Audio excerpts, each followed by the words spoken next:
Is now called to order. It is August 3rd. The time is 6:32 p.m., August 3rd, 2022. This meeting is being live streamed and recorded, and live viewing information can be found on the district website. Our mission is to provide a safe and caring climate and culture in which we engage, inspire, educate, prepare, and empower all learners in partnership with their surrounding community to be successful in today's and tomorrow's society. Dr. Green, can you please lead us in the Pledge of Allegiance?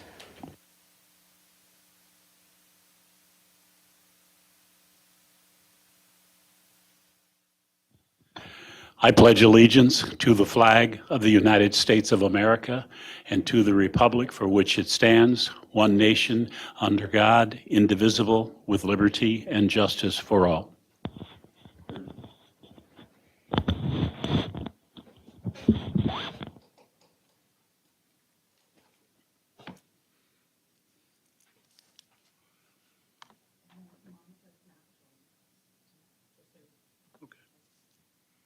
Okay, thank you. And then Dr. Green, can you please call roll? Scott Andreasen, Here.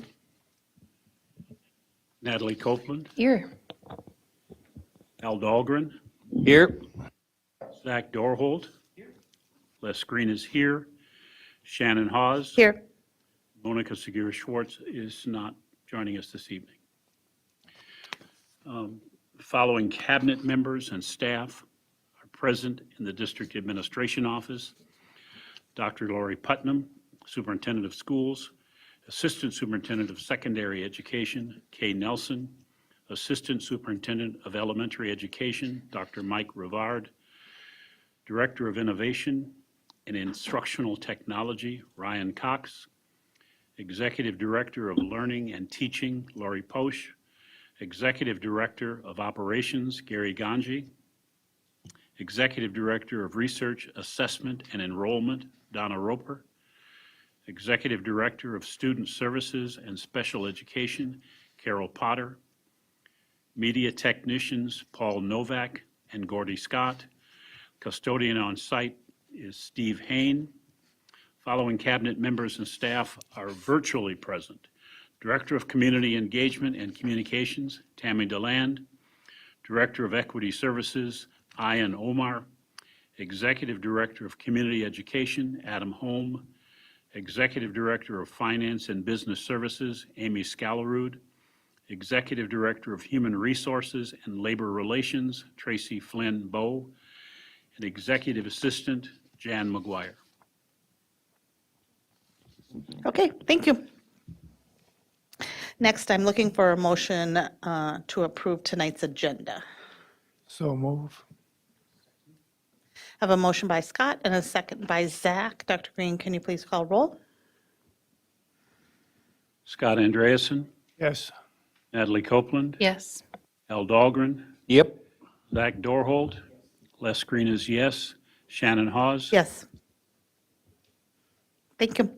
Next is the consent agenda. The consent agenda consists of non-controversial items that the board adopts routinely without debate. Any single member may remove an item from the consent agenda by requesting removal at the time the consent agenda is moved for adoption.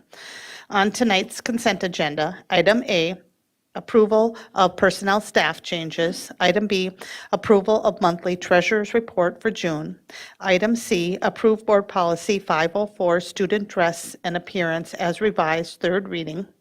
Item D, Catherine Johnson Education Center project change orders totaling $8,644.63.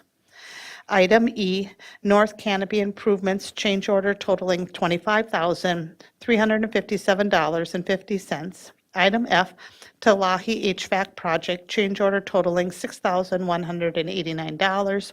Item G, Clearview Controlled Entrance project change orders totaling $9,142.78. I have one request to remove item C from the consent agenda. Does any other board member want to remove an item from the consent agenda? Okay, so I'm looking for a motion to approve A, B, and D through G. So move. I have a motion by Scott and a second by Al. Dr. Green, can you please call roll? Scott Andreasen, Yes. Al Dahlgren, Yes.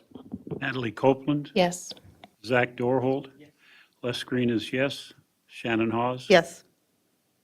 Okay, and then now on the consent agenda, item C, removed by Dr. Green.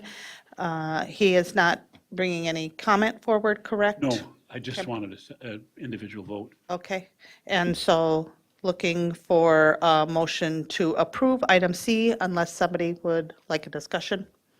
So moved? And do I have a second? Second. Okay, I have a motion by Natalie and a second by Scott. Dr. Green, can you please call roll? Natalie Copeland, Yes. Scott Andreasen, Yes. Les Green is no. Al Dahlgren. Yes. Zach Dorhold. Shannon Hawes. Yes. Okay, thank you. Okay, next we're moving on to discussion and action items. We have 3 of them on the agenda. First up, we have a resolution of the St. Cloud, Minnesota District 742 School Board expressing concern for the intentional exclusion of MSHSL outstate schools, Minnesota State High School League sponsored activities, and its willful lack of follow-through on efforts to curb racism at league-sponsored events in the Why We Play video, presented tonight by Board Member Al Dahlgren.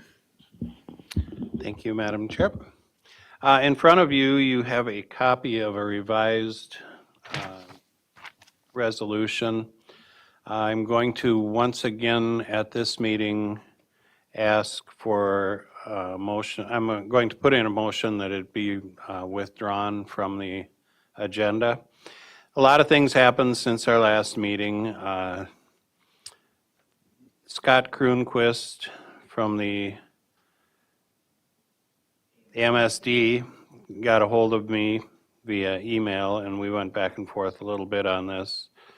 I did send him a copy of the resolution so that he could see exactly what we were asking and what we were asking for.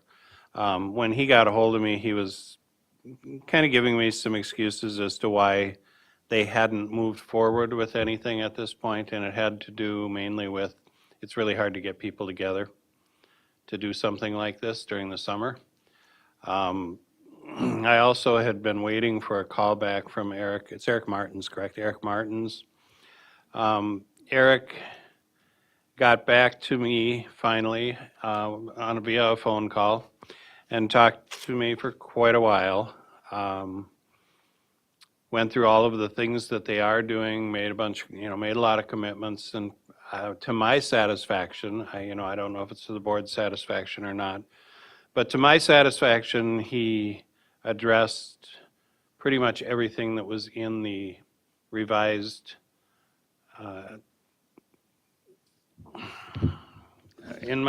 with revised resolution.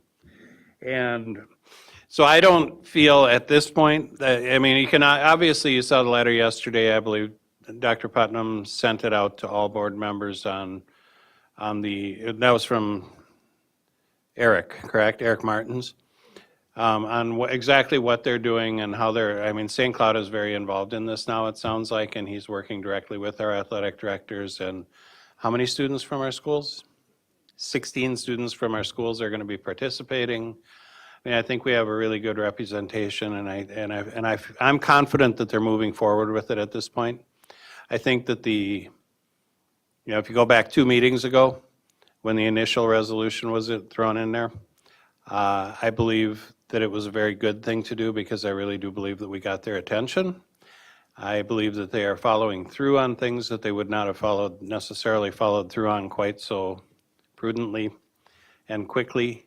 But they are doing that right now. And one of the things Eric promised me is that there would be, the State High School League would come out with some type of a commentary or some type of a direction for schools for this fall so that it doesn't have to wait until spring or when they finally complete their work for it to move forward. So my recommendation is that we don't act on this resolution at this point in time, but instead I would like to withdraw it, and next spring, if we need to, we can come forward with another resolution if nothing's been done. So I'm going to move that we withdraw the resolution. Second. Dr. Green? Just a point, and I sort of agree with you, Al. No, I do agree with you, because I don't have a great deal of faith in people who, since the time they've had to figure this out has been since 1954. And we've had numerous issues related to it that have nothing to do with what they're doing to resolve it. The question is, how do those people in St. Paul represent the school districts in Minnesota, represent what they believe and how they think they should move forward as a branding statement, as a this is who we are statement. That has nothing to do with what we're going to do to those other people who don't act like we think they should. And so the video itself is offensive. It has been, and it's 2022. And even, I mean, it was offensive. It would be offensive 20 years ago. Uh-huh. You know, there's no excuse for it. And I guess that when people can sit and explain away their catering to a community that exists only in Disneyland, it troubles me. So, but I agree with the resolution, because I just don't think that, I think they're gonna have to do something different to get this to move off. So, but that's my Yeah, statement. and Eric did address that video and promised that by next year, they would, I mean, it's too late for this year. This year's passed. We've seen it.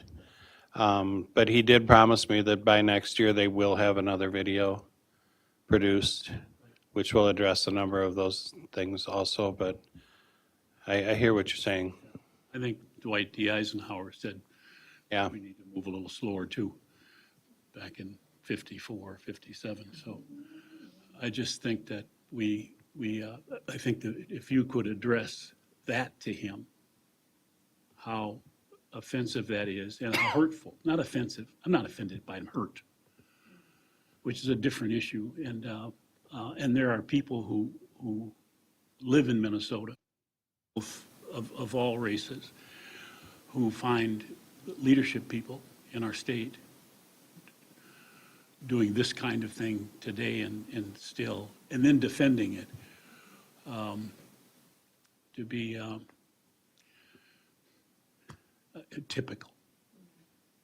So I end it with that. Thanks. Natalie? I'm hesitant to pull this for that very reason. I think I see in the plans anyway that were seemingly quickly put together for addressing not only racism, but also just bullying by gender, race, or other issues, and involving students in that. So that issue seems to be, at least they're walking forward in that. And if this was the first time we brought this up, then I would be a little bit more understanding, like, okay, we came out of nowhere with this year, and let's give them a year to kind of figure it out. But we had this same discussion last year. And from what it sounds like, the same discussion has been happening a lot for many years. It's not only the city-centric, rich-centric issue in that video, but it's also the fact that it's only sports, which furthers issues, I think, in schools where certain activities are seen as more important than others. And then, of course, the fact of it not representing all of us. So I'm concerned that if we withdraw all of it, that we'll be here again next time, next season. Kind of the fool me once, shame on you, and fool me twice, shame on me sort of a thing. So that's my concern with pulling it today. can I ask procedural question. How long can we table something? Well, we certainly can just, if we're tabling it, we're just Can you- tabling it off, but we can bring it back. So what's the word for, there's a motion in Robert's rules where you can table something indefinitely. That's basically pulling that up tabling it now? until it would come back. Then it would take the board to remove it from the table, bring it back to active. Yes.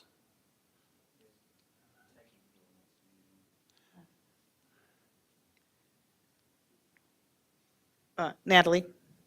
I mean, if we're not going to remove it today, I would rather table it until next meeting and decide if, at this point, if we want to revise what we have here, postpone, is that what you said? Postpone. But till when, though? Well, I think we need to give them a Definitely. chance to That's, make a difference in fall Right. sports, fall activities. that's my feeling is, I feel like moving forward with it at this, so they've come forward with some concrete action steps.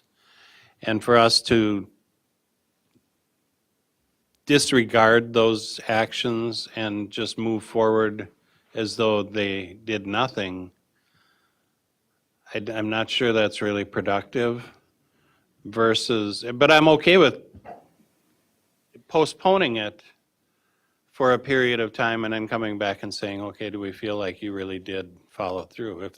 So if postponing it would be the correct thing to do, which would leave it on the table for an indefinite period of time. Dr. Green?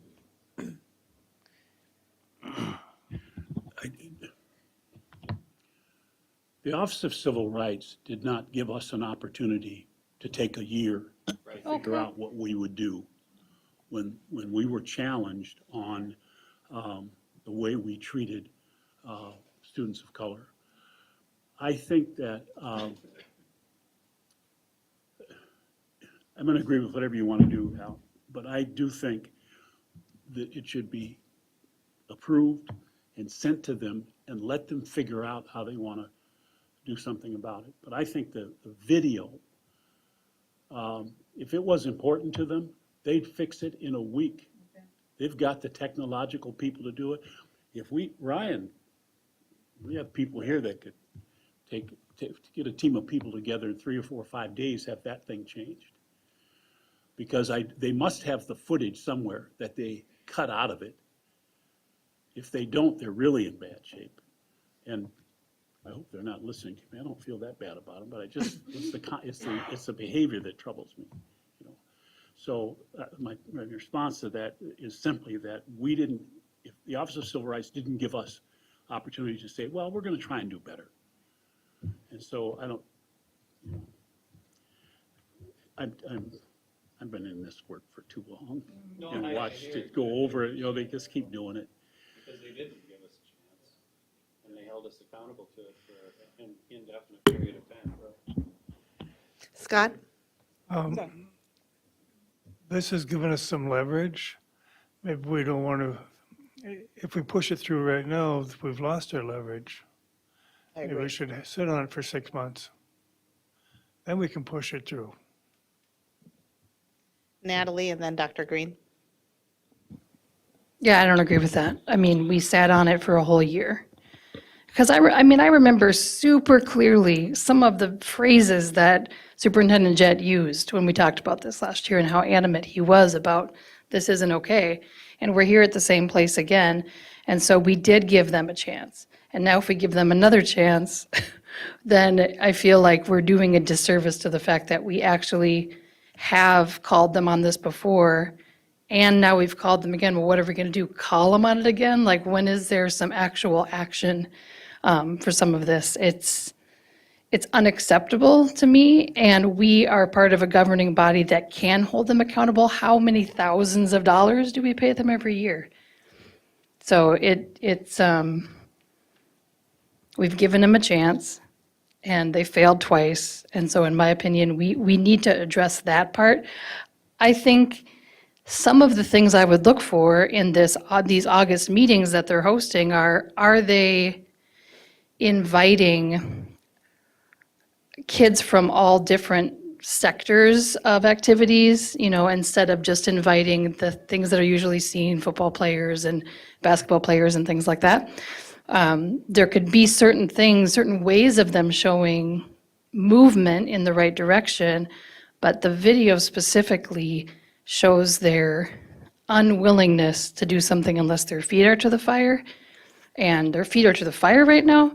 And if we take the fire away, it's going to be a small flame when we say something again for a third year, in my opinion. Dr. Green, do you still want to jump in? And no disrespect, Scott, we don't have any leverage. I mean, we don't have any leverage. And I think that this is, and Natalie, I'm not sure, Al, when was the first time you made the comment about this video in a board meeting that had to do with activities? And then Willie's response had to do with something else. So it's not just been 1 year. We were at City Hall at the time. Right. I'm certain of that. So I think it's, at some point you just simply say, the problem is that we've got this group of people who are trying to, what do you call that? When you focus somebody on something else, they're trying to clean somebody else's house when their own house is dirty. Okay, misdirection. The misdirection is the people in the stands, the people from Foley, the people from Holdingford, all those people that did that stuff, which was very individual and very contained. They put something out statewide, nationally, and said, we don't care about those people. I was going to use another word, but I decided not to. We don't care about them. And so I think they need to understand how detrimental that is to the perception of students of color who are unrepresented. If you go back to Brown versus Board of Education and the Clark and Clark research, what did it do to them? So when I look at the video as a student of 17 or 16, and I don't see myself, what am I supposed to think? And what am I supposed to think about the people who don't do anything about it, who don't interrupt that kind of racism? So, I'm a bit frustrated, not with you, Al, because I understand what this resolution, and my response is, we have to do something different. And if you want to do something, let's organize a group of people to get out of the state high school league and form a different way to do it. And let's go down that path. And that's crazy, by the way, but I'm saying it anyway. Let's go down that path. And if that gets traction, then that's leverage, because they no longer exist then. But that's like taking on the NCAA, I guess. The one thing that I can be certain of is that in those past years where we voiced our frustrations, I can be certain that that frustration was passed on to the Minnesota State High School League. And it wasn't only in our meeting that it was being talked about, but there were phone calls made afterwards. And so it isn't something where they were blindly just moving forward. It truly was a intentional decision to not do anything.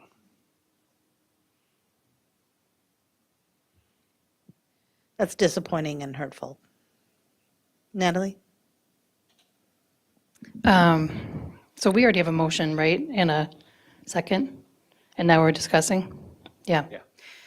So I won't be able to vote for us to do whatever we're doing to this, indefinitely table, postpone, whatever we're talking about here.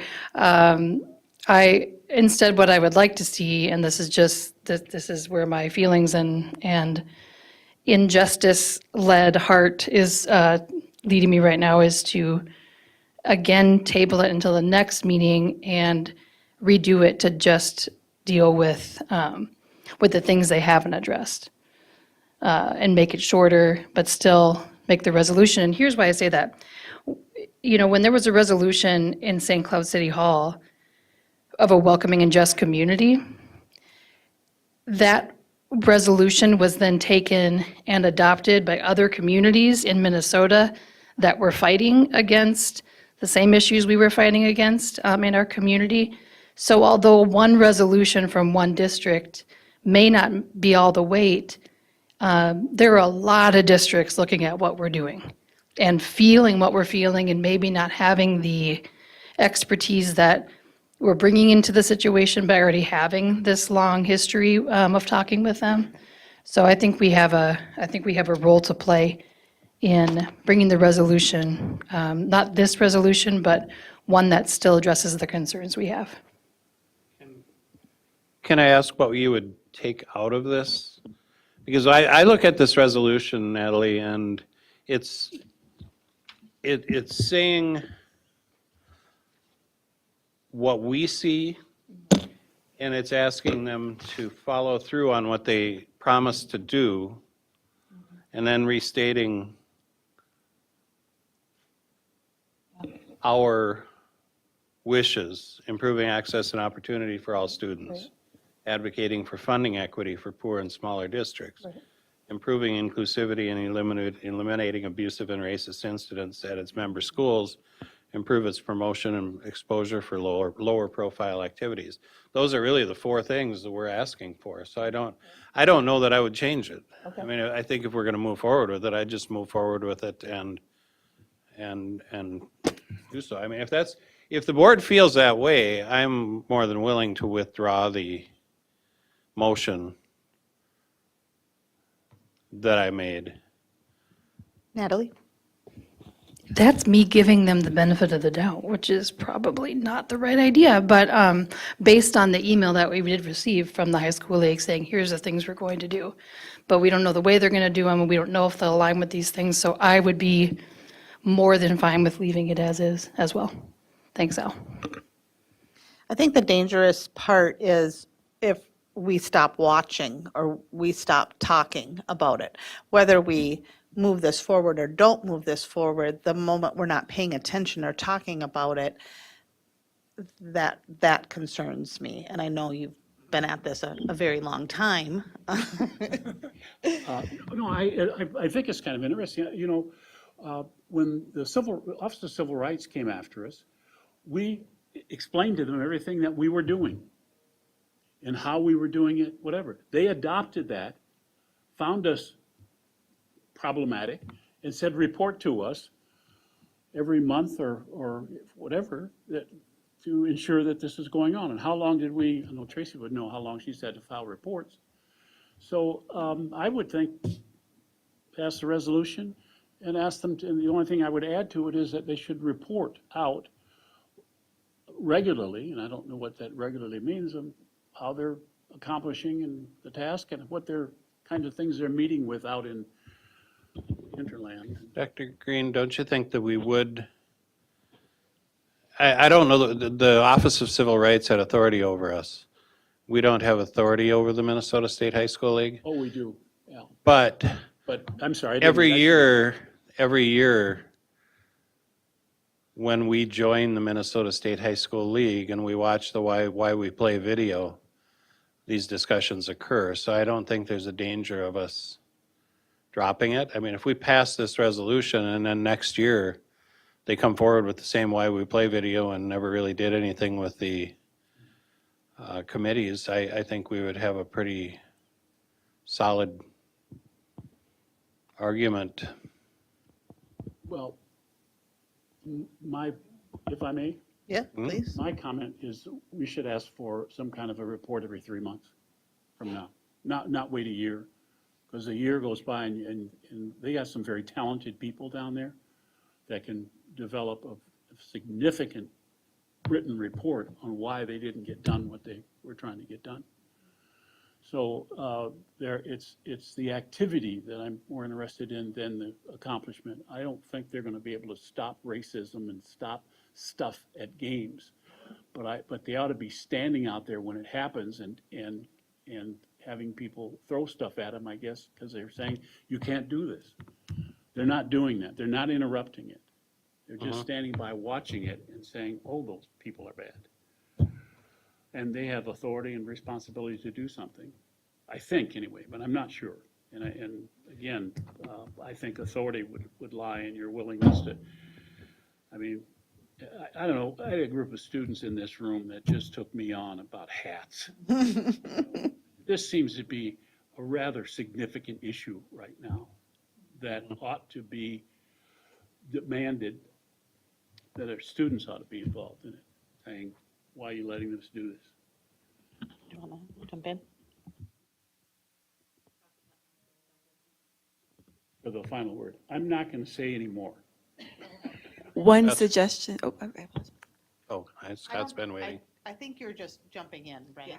Okay. Yeah, so she's not doing a wrap-up, so you'll still get your turn to talk. One suggestion, if I may offer for your consideration, would be to use this as one of the authentic engagement pieces around student voice. The board has requested that our students have opportunity to interact with you in meaningful ways and to have our ADs put out in the middle of, or the beginning of August, hey, who will come do this on August 4th with, less than a week's notice, and for us to have 16 students from a variety of activities, of racial and cultural and ethnic backgrounds. Our students are engaged, and they're going to be going to these meetings, and perhaps they are the people who are holding the State High School League accountable and coming back and reporting and having conversation with us. Scott and then Natalie.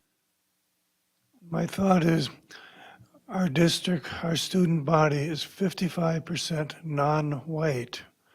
If we don't do it, who's gonna?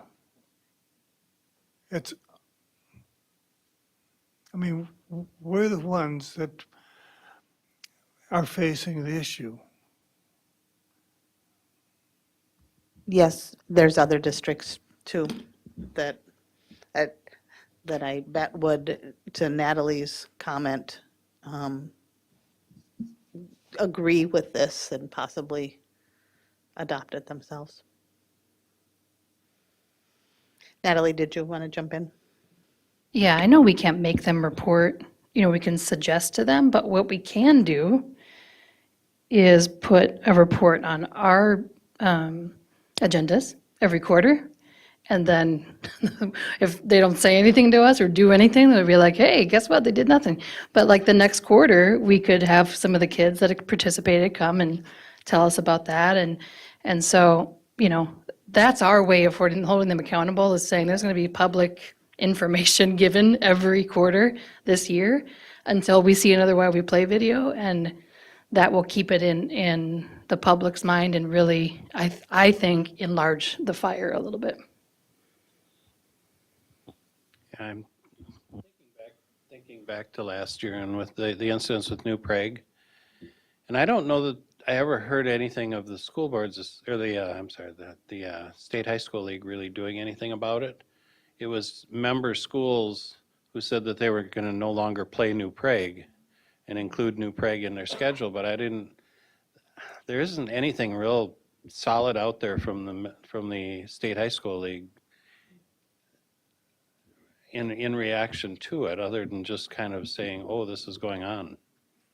And they did come out and say that they do not support any incidents of racism in the schools, and this can't happen. But the reaction was, I think, part of the reason those schools said we're no longer going to play New Prague was the reaction from the Minnesota State High School League was weak. There was no teeth in it. Dr. Green? I didn't think I was going to say anymore. I want this, if a kid takes a drink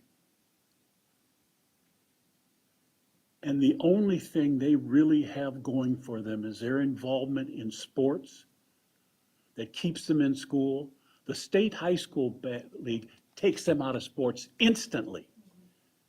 And if they do it a second time, they're out for whatever numbers of games. They have allowed a group of people to, I mean, if we do nothing about this, what does it say to students of color? But if we do something about it, what should they say about us? Hey, those people stood up for us, or whatever. I just think that they have a great deal of power over students, and the only thing, and I've watched a number of kids who the only thing they had going for them was sports, and it kept them in school, kept them doing something, and they took it away from a couple of kids who, well, whatever. I think we should pass it, and I think Natalie's point about putting it on the agenda, and I think your point about having the students come back and talk to us about it would be useful. It does say student engagement, and students have something to do with this thing. And so. Okay, so Madam Chair, I will withdraw my motion to withdraw the resolution. And does that pull the second off, or do I need, are we? Done? Okay. You sold me on that last part and made me cry a little bit. That we need to stand up and be the voice for those students. Natalie and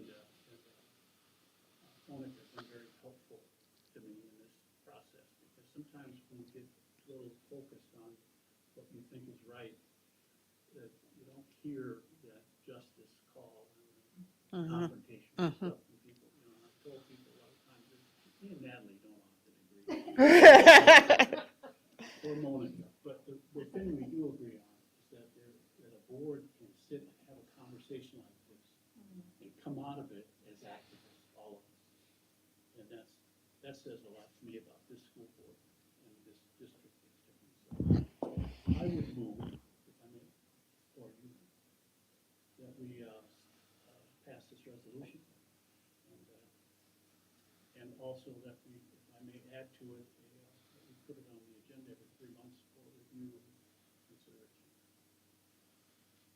And I would love to hear from the students. Okay, do we have a second? Second. Okay. Any further discussion? Just a Zach? point of clarification, so we would be passing this and sending it publicly now, correct? Okay. Yes. And then we want to review it every 3 months? And I guess I'm just like, how would we hold ourselves accountable? Just a couple other thoughts I had is, one, if we table it, it comes up every meeting, right? If we just keep tabling it, so it's in our minutes and they see it and they see it and they see it, or postponing until a time of your choice. I'm all for the motion. I'm all for the amendment. I just thought, matter of logistics, next time we bring this up, we're going to have to create another agenda item, which is fine. And maybe that agenda item is bringing these students and having them report to us what they've learned. But we're going to have to be pretty mindful of keeping this alive. And one way of doing that is not voting on it, but tabling on it every meeting, or postponing until a time of your choice. So, I'd accept the friendly amendment. so that that's kind of what I'm throwing out there. I want is so we keep this alive. Because if we just send it out now, what's next is my question. Does that make sense? Oh, I see. No, I would, oh, I see. May I? Yeah, and then Natalie. I think we send it and set it on the agenda for review and hold the administration accountable for ensuring that it comes back to us at the appropriate time and not tabling it. I don't want to do that. That would be my wish, but your point about making sure it gets back to us is important. Does that make sense now? I mean, is that Yeah, I support moving understandable? forward, and, we'll hear from the students, and I don't think anybody here is going to forget that we want to hear back. Natalie? We're good? Okay. Any further discussion? Okay, so Dr. Green, will you take a vote on your motion and Al's second? Les Green is yes. Al Dahlgren, Yes. Scott Andreasen, Yes. Natalie Copeland, Yes. Zach Dorholt. Yes. Shannon Hawes. Yes. Okay, thank you. Next, we're moving on to our next action item. And Yep, go ahead. so for this, we will have to have a signed copy. So do we want to do that on Yes. one at the meeting here Yes, tonight? please. Yeah. Can we Okay, sign it? yeah. Yeah. And then we'll have to get it to Jan? Okay. Okay. And then a copy of it will go to the Minnesota State High School League and a copy to the MSD, I would think. Those two? Okay. And if they're interested as to why, tell them to watch the video of the meeting. Okay, next up, we have the approval of the 2022 through 2025 strategic plan. Presented tonight, we have Dr. Lori Putnam, Superintendent, Donna Roper, Executive Director of Research Assessments and Enrollment, and Ryan Cox, Director of Innovation and Instructional Technology. Welcome back. Good evening. Thank you, Chair Hawes, members of the board. We are excited to do a review of the strategic plan. I know the last time we took a look at it, it was a little bit late in the evening. So we're just going to go through it again. We may not go into as deep depth of as we did last time, but we are going to share some of the changes that we've or some of the adjustments we've made based on your feedback already. So we will go over that tonight. So this is our proposed 2022-25 strategic plan. If you head on to the next slide, you'll see again our mission and core values. The next slide shows an overview of what you can expect this evening, which will be a review of the strategic plan. We'll give you updates on where we came. We'll do, again, an overview of the updates on the proposed outcomes and outputs for 21-24, and then we'll share the recommendations. Again, the strategic plan is based on the world's best workforce, which has 5 pillars, all leading to high achievement for all students. And our strategic plan has 5 focus areas. The first one is strategic focus area 1, positive climate and culture. Again, the left-hand column, it shows the objectives, and then the right-hand column shows the strategic initiatives, which are the strategies we'll use to meet those objectives, which then, of course, feed into that larger focus area. The gray highlights mean they're the ones that we've been focusing on and have data that we shared and are glad to review. And then when we get to the 22-25, you'll see the highlight change in color, and that means that we're proposing to focus on that this year. And you'll see some of the outputs and outcomes that we are using for that.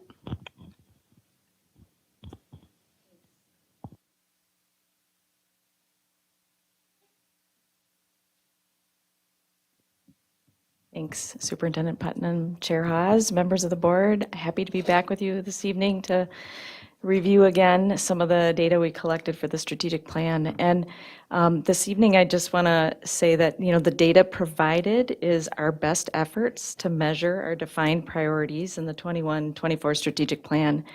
And, after sharing with you last time and hearing your feedback, we're really excited to say we're focusing forward and excited about our next steps toward improvement already.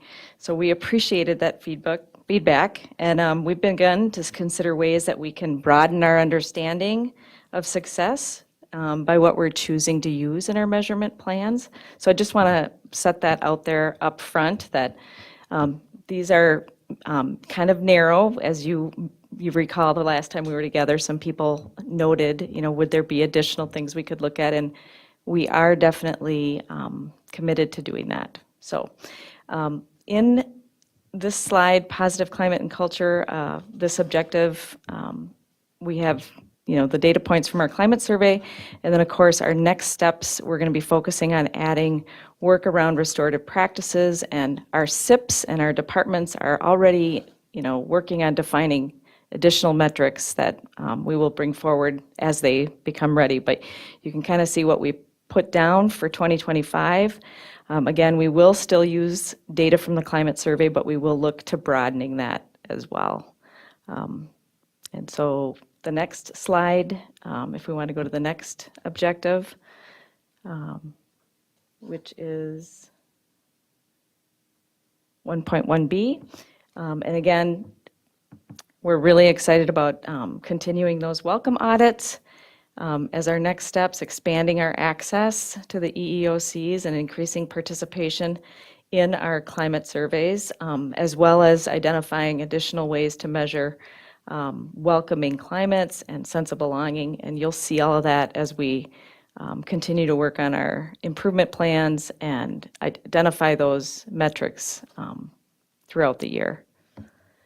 The next slide just details, again, the Happiness Advantage strategies, and we're really excited about this one because we do have some heavy work happening in the area of staff engagement that will help us measure in this area a little bit more precisely, I guess you could say. We're developing some really strategic goals in this area that will be coming out in the next 2025 strategic plan. So continuing those Happiness Advantage strategies, looking at some innovation with our staff, decision-making protocols being shared, leadership teams continuing to work together on those, and continuing to gather staff voice. Yep, and so we will continue to just keep moving those metrics forward and flushing out additional ones to bring a more broad, rounded look at those areas. So you can see that we are recommending that we add a strategic initiative for the 22-25 plan year, and that is the opportunity to expand student voice. So the next slide shows you some of the ways that we would do that, including through advisories and the opportunity for feedback around decisions that impact student learning, climate, and overall well-being. And Ryan and some folks who have partnered with him have found some really creative, innovative ways to make that process more flat, to democratize it, and really use technology to leverage the opportunity for voice on concerns that we identify as adults, and then to give students space to identify their own. And so we're really excited. We'll be bringing that forward in the coming months. But very excited about that opportunity. And then, of course, we'll be doing a superintendent student advisory. Our principals will have them, and then we are continuing to seek ways to engage student voice authentically with you as a board. And we will pause there if you have questions, or would you prefer us to keep going, Chair Haas? Keep going? Oh, okay. So in my campaign door knocking stuff, I've talked to some teachers and community members specifically about restorative practices. So I know it's been kind of buzzwordy and kind of out there for quite some time in education, but some of the concerns that I heard, and I've been to my own training on restorative practices and have read a lot about it. It basically, like, it can't, and I know you guys already know this, but like if it's a one-off program, or like go to this one conference and then let's come back, and it's not a culture of restorative practices, like there's just no reason to even pretend that you're doing it. That because it doesn't, the data doesn't really, or the outcomes aren't really sustainable. If you do it in one classroom but you don't do it with another. I know some teachers have, not just in this district, but teachers I talk to in general, say the part that they've felt that's missing is that teacher-student restorative relationship. And I know we've talked about that a little bit here on the board, but like, you know, a teacher has to send feels they have to send a kid out of the classroom, they go to a vice principal, for instance, and then the vice principal talks to them and then sends it back to class, but then they never have that moment with their teacher. They come back during the middle of teaching, so what's the teacher supposed to do, right? Just stop and say, okay, let's have a restorative circle, me and you, while the rest of the 28 kids don't do anything. I would love to learn more about that, and it may not be right now. But how is it a culture of restorative practices all over 742? How are we implementing that?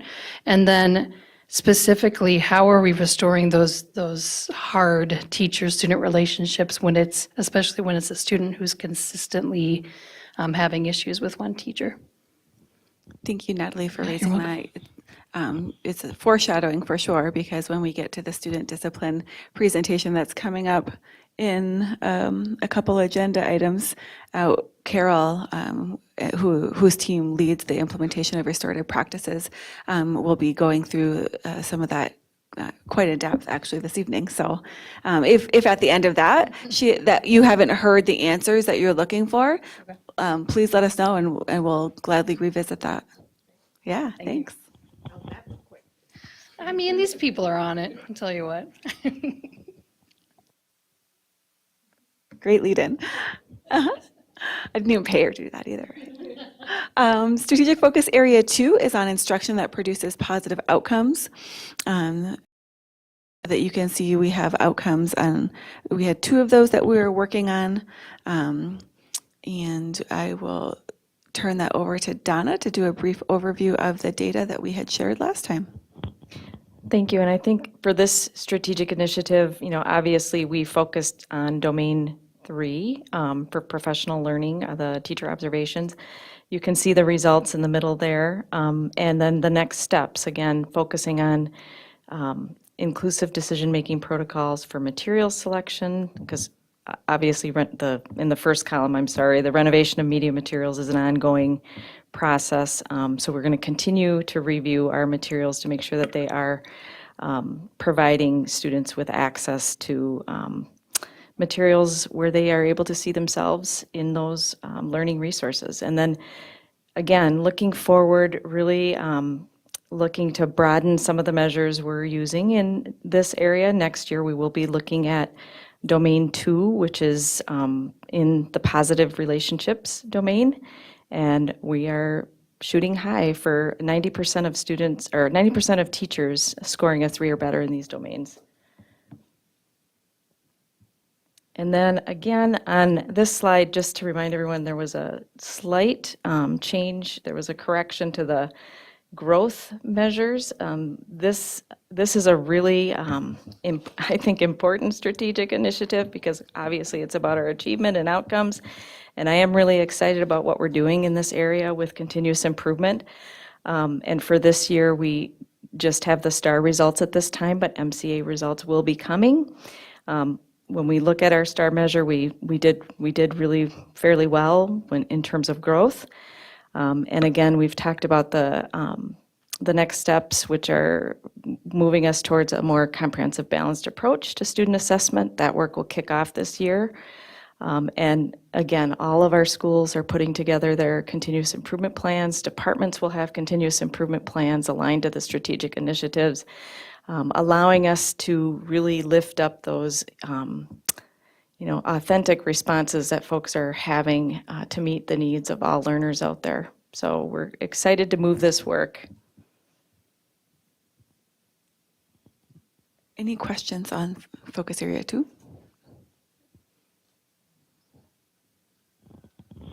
We're talking about looking at library books and such as that. Are we looking at the possibility of getting into censorship? I know that's part of the political campaign, is some people want to censor what's in our libraries. Is that involved here or what?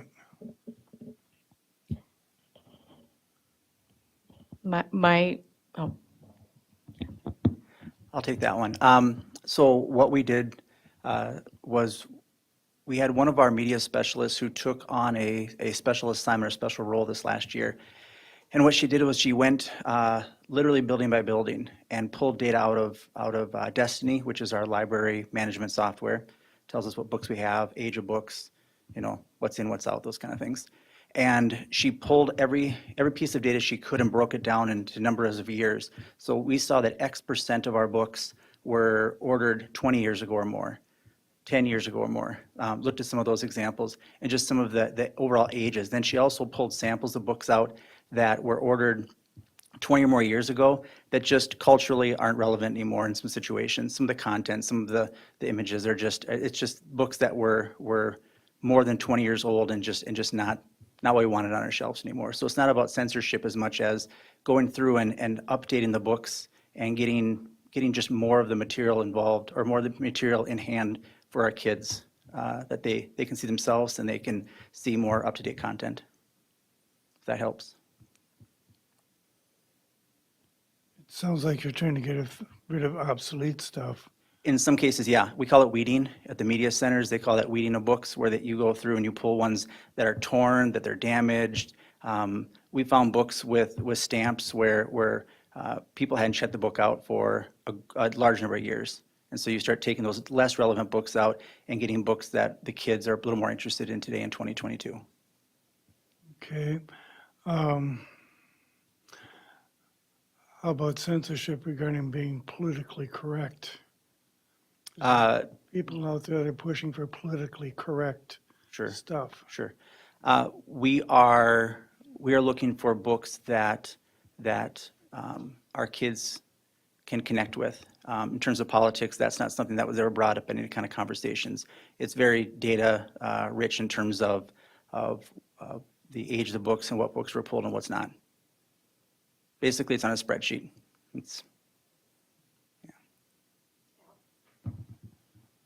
I don't really hear anyone asking for books to be pulled that aren't politically correct. I usually hear the term age appropriate, that the books that the students are reading, the material within them is age appropriate for those students.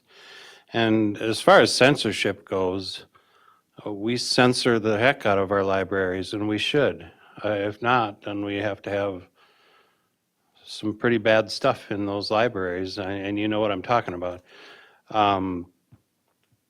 We always have censored, and we always will censor what goes into the libraries to make them age appropriate for the students in our schools. It's not a public library, it's a school library, and there's a very big difference in that. Thank you. Strategic Focus Area 3 is on program evaluation and resource allocation for 21-24. 3.1A was around implementing a system for assessing the effectiveness of programs and initiatives. And as I reported last time, we've done that for 2 consecutive years. We have an established process that we use and feel very confident that we are continually assessing both the metrics and the outcomes of those initiatives. So we are making the recommendation to change that, and so I'm going to turn that over to Ryan. Thank you.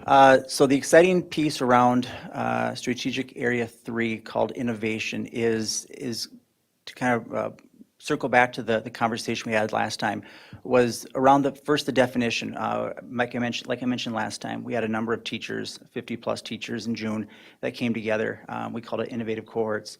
And they came together, and one of the first tasks we did was we actually talked about what innovation is. It's a term that's thrown around a lot. You'll see it, in businesses and higher education and government and whatnot. And so we really wanted to get a sense of what we want to look at as a definition, a shared definition. And we emphasized in that conversation that it's not about the bright, shiny. It's not about the doing something new just for new sake. And so the definition that they came up with talked about the fact that it is, and we use the objective piece, we use their definition, that create a culture of innovation where all stakeholders respond to challenges through taking risks, leveraging lessons learned through failure, and finding solutions through collaboration. And then we went on to talk about what it means to be an innovative teacher, innovator in this district. And we talked about what we call the 4 C's, which you've heard us probably talk about in the past. around technology, which is communication, collaboration, critical thinking, creativity. And we added things like curiosity to that piece as well, asking probably one of the most important questions our students can leave here with is, what if? If they can walk out of here and they can ponder that, what if? Think about science, what if? Think about literature, what if? And so that curiosity piece was added by these amazing, I think it was 52 teachers over at Apollo on June 7th. So the strategic initiative piece, 3.1A, 3.1B, specifically A, implement systems for assessing the effect, 3.1B, respond to identified challenges through the development of authentic solutions in partnership with stakeholders. Superintendent Putnam alluded a little bit to this earlier with student voice, that we are exploring ways that we can encourage what's called ideation, which is not just asking someone how they feel about a topic, but asking them for their shared solutions around a topic. It might be challenge A. We're looking for how to make 742 better. What are some of the examples of ideas that you've got? And then not just leaving it there, but then pulling those students together to actually create solutions with us. So it's not a how do you feel about this topic? It's what are your ideas? This team rises up to the highest level of those ideas, and then it's okay, let's solve those problems together. So it's an action item, not just sharing of feelings or thoughts. So those kind of ideas, same ideas we're going through with the innovation with teachers. We've taken a survey, and so far nearly every teacher from June 7th has indicated they want to continue this work. I think all but one has actually indicated yes, they want to continue, and the one that did not, actually, I believe it was a time factor. So that's exciting. And we have recently even engaged our principals and district leadership in conversation and book study, and we're excited to see where it's going to go. Any questions for us on strategic focus area 3?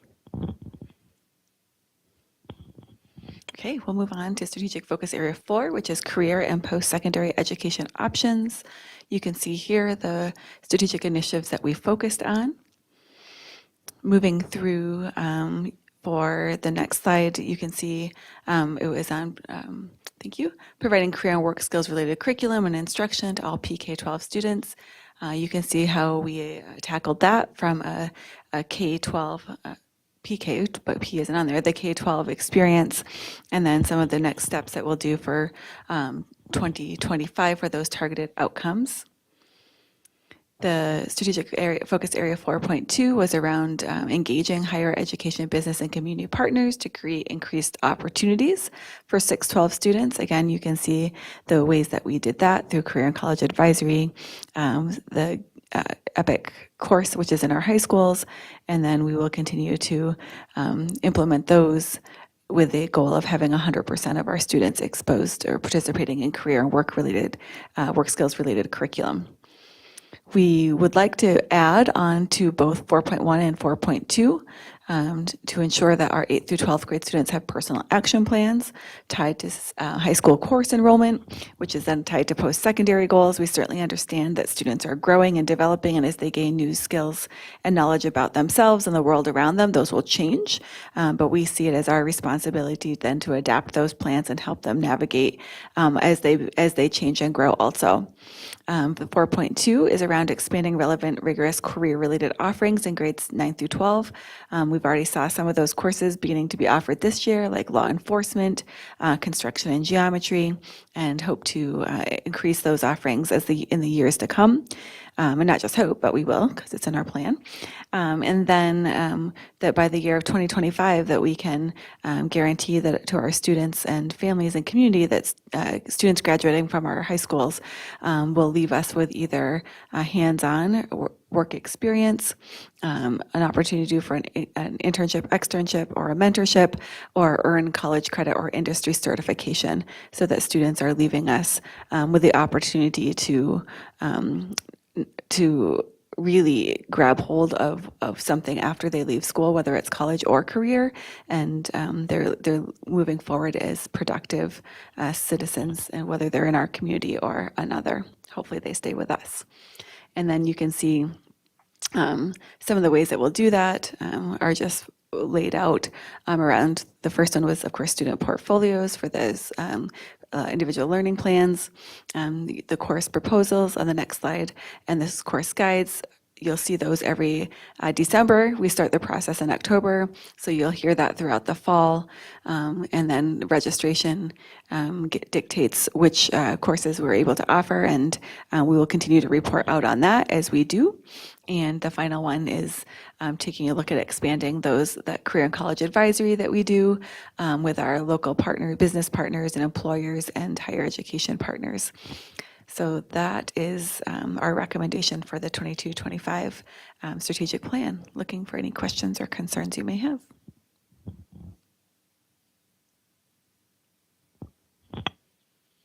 All right, so moving on to the final one, which is focus area 5, family and community engagement. You can see that there were 3 areas that we were focusing on.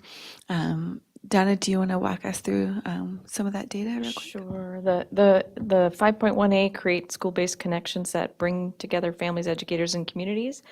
Our outcomes looked pretty good on that this year, but we are still looking to do better through keeping some of our welcome conferences and adding some community education volunteer recruitment, and really focusing on our family and community engagement plans in the coming year.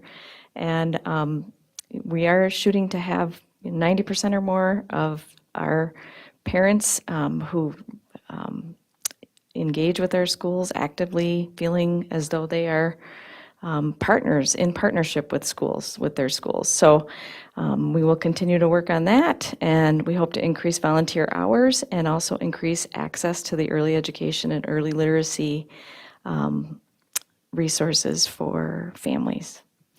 On the second objective, 5.1 or 2A, which is creating systems and procedures, which was really highly focused this year on work that we did in the Welcome Center and just in our enrollment process with our procedures and just navigating the system.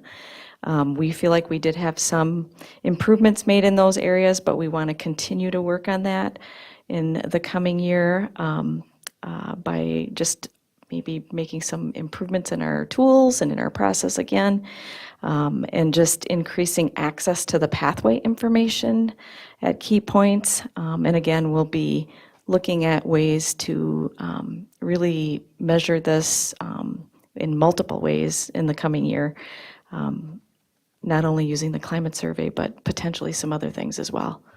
And then you may recall we decided the third one, we were recommending just to eliminate that objective because we really feel that we have in place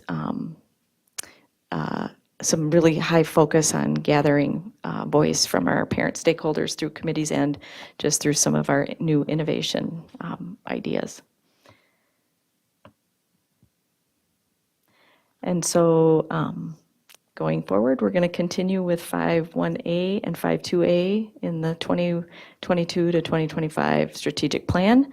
And so we will look forward to bringing you more on that next time. Any questions on number 5? We are looking for your approval for the 22-25 strategic plan, and appreciate you taking the time to go through this with us twice now. Thank you. So we're looking for a motion to approve. I would move that we approve the 22-25 strategic plan with a comment of well done. Second? We have a motion by Dr. Green and a second by Al. Any further discussion? Natalie? I just want to, I know how hard you guys have worked on the Welcome Center, and I got to brag about you guys internationally this week. So I belong to a group called Welcoming America, which is welcoming refugees and immigrants in all communities across America and now internationally as well in Australia. And there's kind of like a listserv where if someone's having an issue and they don't know how to solve it, then they put it out there and they said, Has anybody had success in welcoming refugee and immigrant families to large school districts? I'm like, well, yes, we do. So I may be sending an email to Miss Ayan Omar. Hi, Ayan. And then whoever else may want to present with her, because you guys have been asked, and I'll send you the email later, to present a national webinar on the work that we've done here over the past years. So there's many people on that listserv that said, I want the information, I want the information. Some of them have already emailed Ms. Omar, I believe, but it's just exciting to be able to to see times when we're years ahead of where some of our other friends who are doing the same work in education are. So well done. We'll pass that on to our team. Sounds good. Okay. Are we ready for a vote? Dr. Green? You asking me? Yep. If we're ready? Yep. We have a motion and a second. No further discussion. Les Green is yes. Al Dahlgren, Yes. Scott Andreasen. Yes. Natalie Copeland, Yes. Zach Dorhold. Yes. Shannon Hawes. Yes. All right. Thank you, guys. Okay, last action item for the night is the approval of the 2022-2023 Student and Family Handbooks presented by Dr. Mike Rivard, Assistant Superintendent of Elementary Education, Kay Nelson, Assistant Superintendent of Secondary Education, and Joel Heitkamp, Superintendent Intern. Thank you, Chair Hawes. Thank you, Dr. Putnam and board members. I have a huge role to play here that I'm going to introduce these fine gentlemen who have done some great work with this project. So as Chair Hawes said, Joel has been working on his superintendency license, and this was one of his projects this summer. So we've been working in partnership, and I'm going to turn it over to them at this time. All right. Good evening, Chair Hawes, Dr. Putnam, board members and cabinet members. As Assistant Superintendent Nelson shared, I am doing some intern hours. I'm also the principal at South Junior High. This evening, Dr. Rivard and I will share with you our recommendations for the 2022-2023 student handbooks for your approval. As outlined on the screen is our meeting schedule and process. As you can see, we met as level-specific groups over multiple days to have a thorough overview of the handbook, and we engaged multiple perspectives to have all areas covered. We met as these level-alike groups with specific departments and stakeholders to make this a comprehensive process and ensure all voices were at the table. This was our secondary committee made up of district administrators, district directors, and school principals.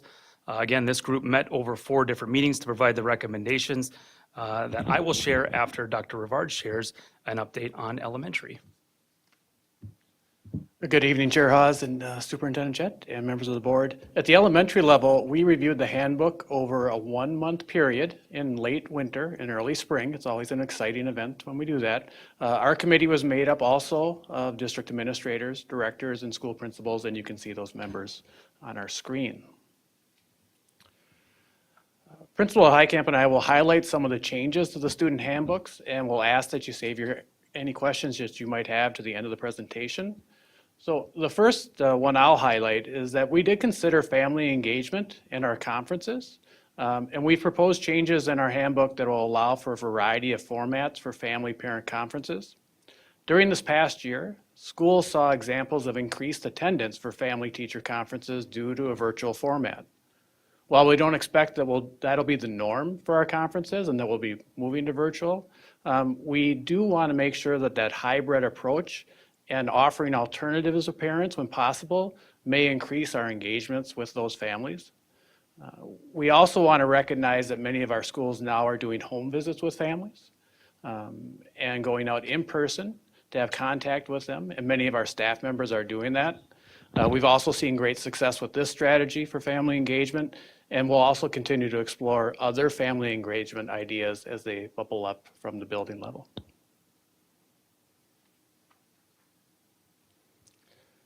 Another change that you will note in the handbook is the inclusion of COVID-19 in our guidance for families related to illnesses. We have now included this illness in with other contagious diseases and are asking families to contact their school nurse for a return to school plan for their individual child. We've also made some slight but important changes in the language that we use for our safety protocols. These small changes are a result of some of the wonderful work that Gary Ganji and our EPAC committee has done. We previously were using the word containment, and you'll note that that's been taken off. Through our work with first responders, we discovered that containment is a term that has meaning contrary to how we use it within the school setting. Specifically, our firefighters use the word containment, and that has a special meaning for them as they're responding and rescuing. So as a school staff, and knowing that we have communication that would be going on amongst all of the providers and school staff, we thought we should pull that language out. School staff and students will receive training for our safety protocols using the language that you noted up on the screen. All right, many of the specific secondary proposed changes are those that had already been worked on and discussed by many members of our team. Our secondary team has taken this work and made these changes to the secondary handbook, and I'll review the four that you see in front of you right now. First one in regards to dress code changes, policy 504 is one that's been worked on for many months. With the previous approval at the July meeting and again this evening, this new language has now been updated. The update can be found in the most recent version of the secondary handbook that was shared with all of you prior to this evening. This is a new addition to the handbook and was made to reflect the state statute that allows for these flexible learning days. This addition also outlines our secondary schools process for when these days are called. As many of you know, we are allowed up to 5 of these throughout the course of a year. The section highlights the expectations of staff and students on these flexible e-learning days.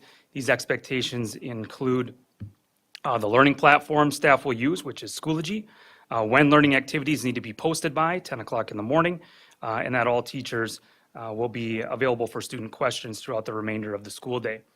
The new language also calls out student expectations regarding turning in assignments, that being 1 week after the called flexible learning day. In regards to student fees, this is an important note that this language was put into the handbook because we wanted our students and families to be aware that a fee should never be a barrier to participation, and that this was a practice that we had done for a really long time, and we felt it was important that it was called out in the handbook. Our schools, secondary schools, use multiple means to access funds when it's needed. And some examples are specifically at the middle level, we have Random Acts of Kindness funds, and LEAF is a big partner to make that not a barrier as well.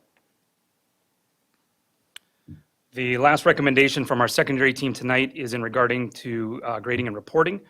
During the pandemic, failing grades were changed to NCs or no credit in place of an F when reporting grades. A student's transcript would then reflect that a specific class was not passed with that NC, and that signified that no credit occurred during the pandemic. Given where we're at now, the team is proposing the change of NC back to F on student report card grading and reporting. And with that, Dr. Rivard and I are here for questions. Anybody have any questions? Scott? Yeah, it's kind of an interesting idea going from NC back to F. What's some of the logic behind that? I believe the main logic was that the NC was directly linked to the pandemic, so that when a student in high school specifically showed their transcript to someone else, whether it was a college or some other post-secondary opportunity, that it would reflect that struggle for that class happened during a time of struggle for lots of individuals. And our team felt like we've kind of moved through that now, and going back to a more traditional style of grading was important. And Scott, we did get guidance from the Minnesota Department of Education related to looking at making those changes. So that was seen across the state as something that all districts were looking to implement. Thank you.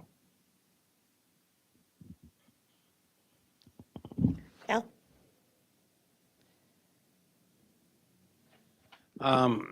Earlier today, I sent through a sheet with a whole bunch of changes. and I'm not going to go through, there was about 25 changes or so on there. I'm not going to go through them. A lot of them were just typos or missing words or words out of context, things like that. But I'm going to ask that you go through those, look at them, and at least, I guess, if there's something that you need to feel or need to talk to me about on those, let me know. There wasn't anything in there that was like changing anything. It's just, for example, I have a lot of like awkward wording. Meals in the high school book, it reflects this, that it's done electronically, meal payments, and in the elementary one, it talks about when you bring money to school, and I think we use Skyward in all of them now, don't we? So they should, the handbook should reflect Skyward. So it's things like that that still need to get cleaned up in there. And I have a second page here that's for the senior high. I didn't have as much time to go through that one, but that one, we've gone through that one a lot more extensively in the last few years.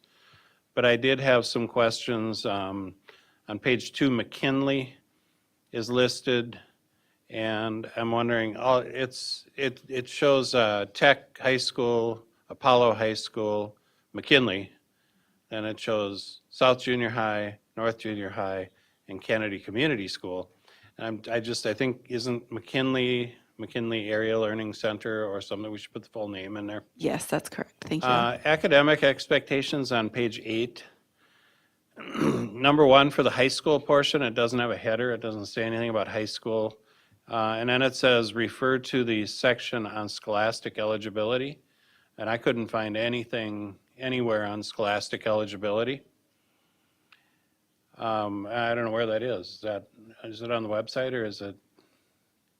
It should be at the end, so, I didn't see it. yeah, I'm not sure. Joe will see if it got cut off and what was sent, or if it got somehow disappeared. I'm not sure. Yeah, there was no header for high Page school. 36. What's that? It's on page 36. 36, okay.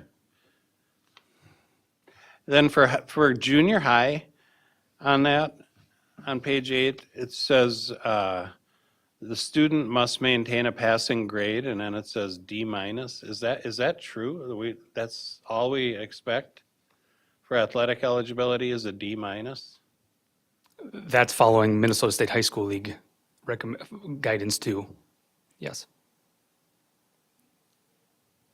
Seems to me like when a kid's got a D-, they should be taken out of their sport and put back into the classroom until they Just, can get yes, that up to that's, a passing grade. To me, would be a C. just know that when a student does get that far, we have a process in place for support at the junior high level. So it's one of the things that we task our activity coordinators with to monitor and support, and we call it academic probation. So you're getting close. Would it be better for us to be a little more vague on that? Instead of telling all the kids as they read the book that they just have to maintain a D-, just leave it at passing grade? I think that's definitely something we could further discuss. I don't know. I saw that and I was like, are you kidding me? Page 9, address or contact info changes, says that in order to change your address or your contact information, you need to call the Welcome Center. Is that true? Or can they call the office at the school? If they call our specific office, we can help them navigate. There's also an electronic form that our secretaries will help process, but it does all go through the Welcome Center, yes. Okay, because the only contact, it says to contact the Welcome Center. Social media use, in the use of images section, it mentions that images can be used in a number of ways, but nowhere does it mention in any of the handbooks that they can be used on social media posts, district social media posts, and we do a ton of it. That was a section, I believe, that was what was written through Tracy with. It says our district website, but it doesn't say social media posts. Okay, we can add that. Yeah. Thank you. Page 15, diplomas, there's a mistake. I'm sorry, I'm going through these individually because I didn't get this to you. Page 15, there's a mistake where in diplomas, it says that if a student is homeschooled, if 51% or more of their education was provided by us, they can get a diploma from the school. But then it says the math doesn't add up for the if they didn't. And it should be, I believe, 50% or less, if 50% or less was achieved. We can So add that word. that needs to be corrected. Page 17, the conflict with food was in both books. Pets and animals, it says that there should be no pets or animals in our schools, and then we have the whole support animal section where we do allow them in, and I'm wondering if it shouldn't reference under pets and animals that support animals are an exception, since they are an animal. And page 24 talks about the school board. It says that we meet the first Wednesday and the third Wednesday, but it doesn't say a time. I'm wondering if it shouldn't just add the time, 6:30, because that's the same all the time. Sure. So I'll give you this, Absolutely, thank you. and I'll give you this. That was the first page. If you want to just. Those are my comments. So with those minor changes, are we okay to, I am 100% comfortable that they will take that information into account before they do the final production of the book. okay, and that we're comfortable actually approving this tonight, okay. And minor, I don't want to dismiss it, thank you for your word-for-word reading. Natalie? Yeah, I was going to bring up the same thing about scholastic eligibility, and I think what's off maybe, it seems, is the table of contents versus what's actually in the document, because they don't seem to line up. So like scholastic eligibility should be under S, but it's not, so maybe just to check the order there would be great. Thanks. Scott, did you have a question or a comment? Yes, you're talking about support animals. We have a lot of different religions in our school system. Is this going to be offensive to some of the different religions, or is it okay? Well, we have a policy on support animals. The Americans with Disabilities Act covers support animals, so that's what I would refer back to, but.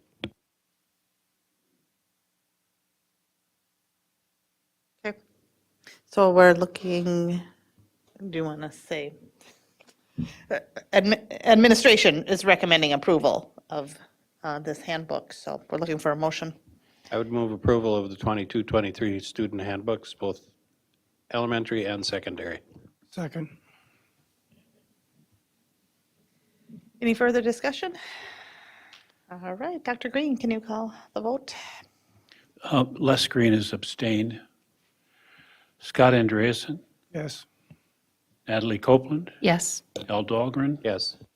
Zach Dorholt, Shannon Hawes. Yes, thank you. Okay. Next, we're moving on to reports, Board of Education Standing Committee reports. Has anybody met since last time? I don't think so. Okay. That was quick. Okay, and then we have future agenda items. August regular board meeting. Next time we'll have the 2022-2023 back to school overview presentation, a Citizens Appreciation Award presented by the St. Cloud Police Department, and some policy readings. At this time, does any board member want to suggest a future agenda item? Board Policy Development and Governance will review the request and report on their recommendations. Okay. Natalie? If it matters, I just want to say here that we did want future agenda items to include a quarterly report about Minnesota State High School League. Perfect. Thank you. Thank you. Okay, so that adjourns our regular board meeting. It is 8:01 PM, and we're moving on to the Board of Education work session.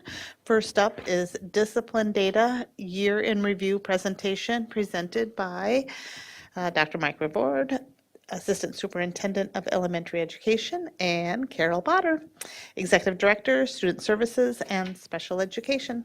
Perfect timing. I was thrown off for a moment. I didn't know Carol was behind me, so that's good. It's good to see. Good evening, Chair Hawes, Dr. Putnam, and other school board members this evening. Carol and I would like to review the discipline data from the 2021-22 school year. We'd request that you save any questions you may have to the end of the presentation. The St. Cloud Area Schools recognizes that expected school behavior, as outlined in our code of conduct, is critical to academic success. We know that teaching students expected student behavior ensures a safe and welcoming school climate. Our staff, students, and families partner together as we know that effective school discipline includes the establishment of high expectations for engagement, a school culture that will create a sense of belonging, and a response for failure to meet behavior expectations that include supports, interventions, and responses. And those things all relate to our strategic plan. As we began the process of reviewing the 21-22 school year data, we did want to step back and consider the challenges of the last 2 years on students. While many smaller studies have occurred, we looked to the U.S. Department of Education's recent collection of perception data to provide us with some context of what has been occurring across the United States. The information comes from the Institute of Educational Services, or IES, which is the statistics, research, and evaluation arm of the U.S. Department of Ed. Their goal is to provide scientific evidence on which to ground education practice and policy, and they've been collecting this perception data during the last 2 years related to the pandemic in numerous areas, but tonight I wanted to include behavior and mental health in some of the information that they have gathered. They have been surveying approximately 2,400 public elementary, middle, and high schools, and they've sampled this through a monthly data collection. 870 public schools completed the spring 2022 survey, and some of the information that you see up on this slide is reflective of that recent data. So we have filtered the data by school level, as you look at the data on the slide, as we are reporting out information in District 742 in the same manner, i.e. we talk about elementary, middle school, and high school. As you can see in our table that's being displayed in the middle, perception data from school leaders across the country has indicated that 25 to 40% saw an increase in bullying, threats of physical aggression, and actual fights at all levels. These are incidents that are most likely resulting in school suspension. And the data for District 742, we will also review that in a few minutes. We note in this table on the right a more significant increase in behaviors that interrupt the learning in classrooms or absence of students, and sometimes those will be seen as lesser type offense or office discipline referrals versus the table that's displayed in the middle. The arrows are there as just an example of maybe something you'd look at as a possibility of concerns as we look across the country. All the numbers are elevated though versus what you might perceive during previous school years.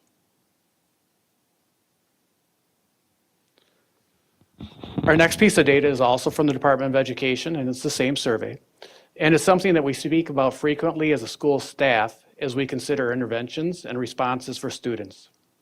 According to administrators participating in the survey, we see a 70% increase in students who have sought out mental health services since the beginning of the pandemic. This is a startling number and also leads us to also consider those students or families who may have not possibly sought out mental health help, but are in desperate need of that type of response.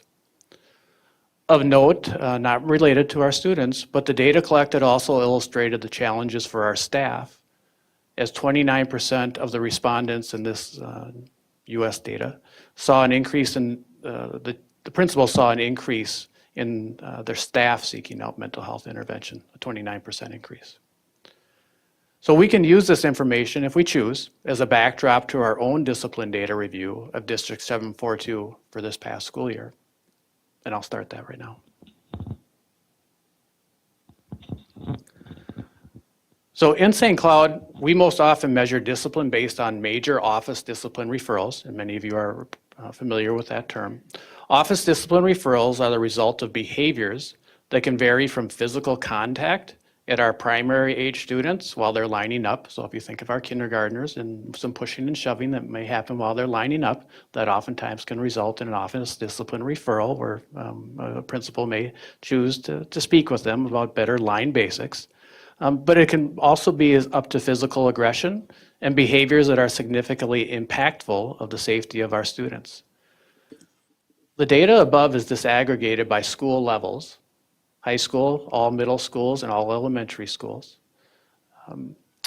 and shows the average number of office discipline referrals a school administrator would see per day.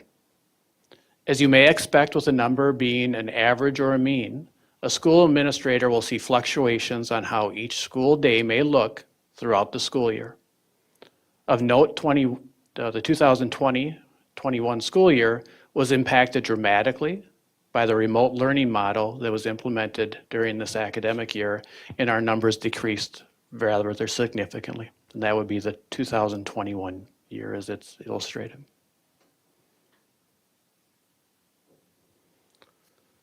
All major office discipline referrals will have a response. Our code of conduct outlines these as skill-based supports, restorative practices, and administrative actions. We embrace in District 742 the primary function of school discipline as teaching and reteaching expectations. This is illustrated in our slide. As you see that the primary response to ODRs, or office discipline referrals, continues to be reteaching school-wide expectation. So on our bar graph, that's the one that's reaching up towards 4,600. Across our schools, our second most utilized response is lunch detention, where we reteach school-wide expectation as a skill-based support, but we also add that administrative action of loss of lunch with their peers. Conferencing with administrators and restorative practices are all responses that help our students learn from mistakes. This year, we did note an increase in technology restrictions as a response to office discipline referrals, as there was continued increasing to the access that students had to their devices, and that was across all grade levels. As you can see, we have a number of responses that allow our staff to be adaptive, adjust their interventions to students' behaviors based on their developmental level and/or other variables, while always operating within the code of conduct. And those responses are what you would see down on the bottom. And of course, they're a little bit challenging to read right now, so hopefully what you received from us, you're able to review those. So as we know, out-of-school suspensions do occur in our schools. And out-of-school suspensions are used when there is a major behavioral infraction that disrupts the educational setting, when it targets others, and/or impacts the safeties of others. Excluding the 2019-20 school year and the 2020-21 school year, due to the episodes that we had with remote learning, we have seen a 28% increase in our out-of-school suspension from the lows of 2019 to this year. So this is concerning for school staff as we recognize how students have struggled this school year across all grade levels in regulating their emotions and their behaviors as we have returned to an in-school learning environment. Of note, though, the number of out-of-school suspensions for this past year, 2021-22, is 22% lower than our base school year, which is 2017-2018. The unique student box that you see in the lower right-hand corner, that shows the number of individual students who have experienced an out-of-school suspension during the 2021-22 school year and all the previous years. So an example that may help with that is during the 2022 school year, there's 599 students who were experienced the 889 suspensions.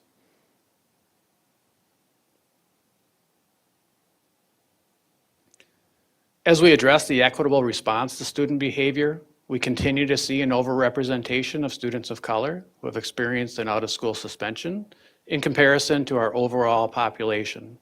And that's noted by the blue bar, which represents our Black or African American students. Since our mid-year review in January, we have noted that our Black and African American students saw a 3 percentage point decrease in their representation in this area. However, we recognize the important work of interrupting this trend. District 742 administrators are working with our Student Services and Equity Department, and we will be re-examining our practices for the 2022-23 school year as we bring more focus on our responses, seeking alternative interventions to student behaviors, and addressing those mental health concerns that we talked about at the beginning of the presentation. And while out-of-school suspensions are used, we also have in-school suspensions that we wanted to review this evening. As a school district, we have increased the number of in-school suspensions as a response to major incidents of misbehavior.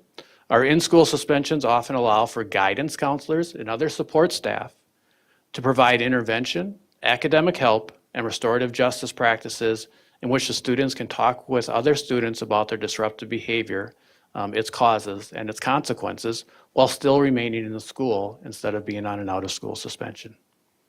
As we put these practices into place, we've seen a 25% increase from our 2017-18 school year in using an in-school suspension response.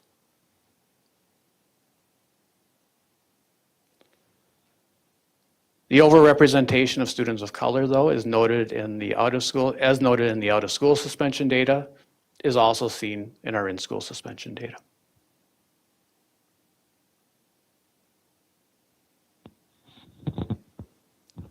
This year, we also decided to report data comparing our special education and non-special education students, as well as free and reduced lunch students versus non-FRL students.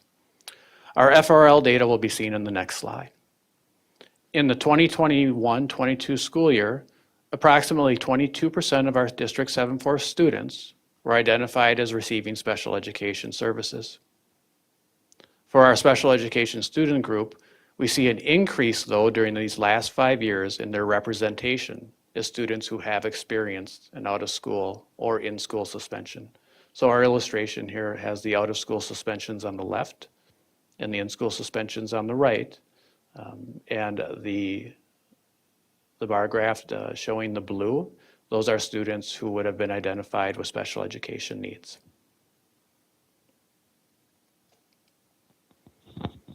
This year, we are also examining in and out of school suspension trends for students who qualify for free or reduced lunch over the last 5 years.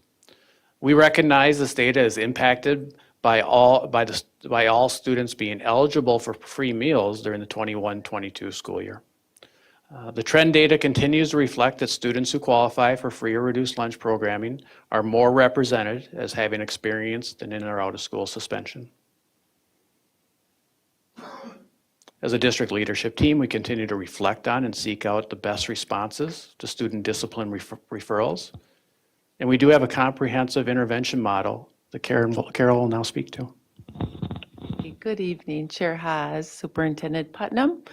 I'm going to speak tonight on the majority of strategies that we have in place to address student discipline.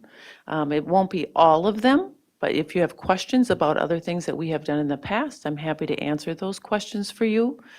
And I want to start just by saying that we have 3 different levels of strategies that we use to teach teachers how to manage their classrooms, teach administrators how to manage school discipline.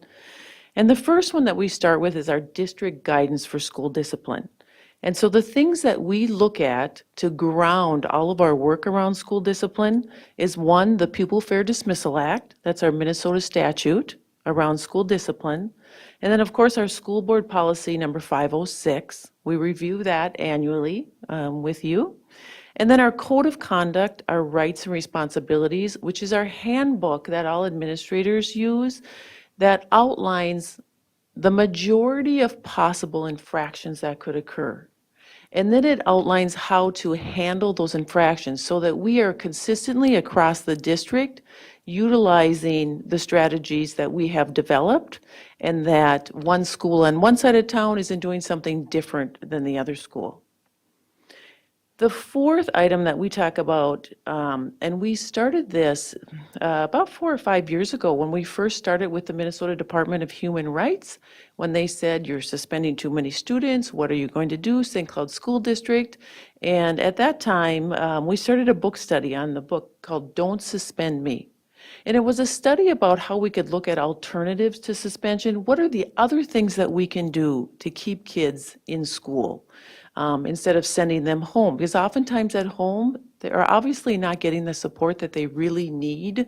They're telling us something. Their behavior is always telling us something. It's telling us a story about either what's happening in their world outside of school, maybe what's happening in their world in school, something that they just can't manage in school. And so our job is really to dig underneath that and figure out what is it that is going to support that student in the best way. And we have amazing behavior support teams that do that, and I'll talk about them in just a little bit. Our next level, thank you, Mike, of support to organize ourselves is what's called our building guidance for school behavior. And these are our school-wide expectations that every single school in the district formulates every year with their PBIS teams. And so what happens is on the left-hand side, they develop their 3 words of expectation. So this happens to be Talahi's school-wide expectations, and you may have seen these before. And so Talahi has their 3 words of safe, responsible, and respectful. And so everything that they do, all of the communications they do across the school has those 3 words. We're safe, we're respectful, we're responsible. And so the teachers utilize that in their classrooms, on the communications that they have and the lessons that they have with kids. And soon, every student in the school, and we check this for fidelity in the spring when we do our PBIS tests to see if kids know it. So we randomly ask kids, what are your expectations around keeping your school safe? And they are so good at saying, they'll just tell us they're safe, responsible, and respectful. And then across the top of this, and I don't expect you to see every word on there. It's not important that you see every word, but I just wanted to show you what this looks like. Across the top, it's every environment in the school. So it's the classroom, it's the lunchroom, it's the hallways, it's the media center. Any place that kids visit throughout their day in the school, they describe, teachers teach them, what does expected behavior look like in those areas? And so at the elementary school, this is how they start their school year. They go through their day and they teach kids what their expected behavior should look like in every one of these locations. It's a little bit different at middle school. In middle school and high school, they might do this in their advisories where they talk about what are the expectations not only in my classroom, but what are the expectations when we travel to lunch, when we travel to the gym, etc.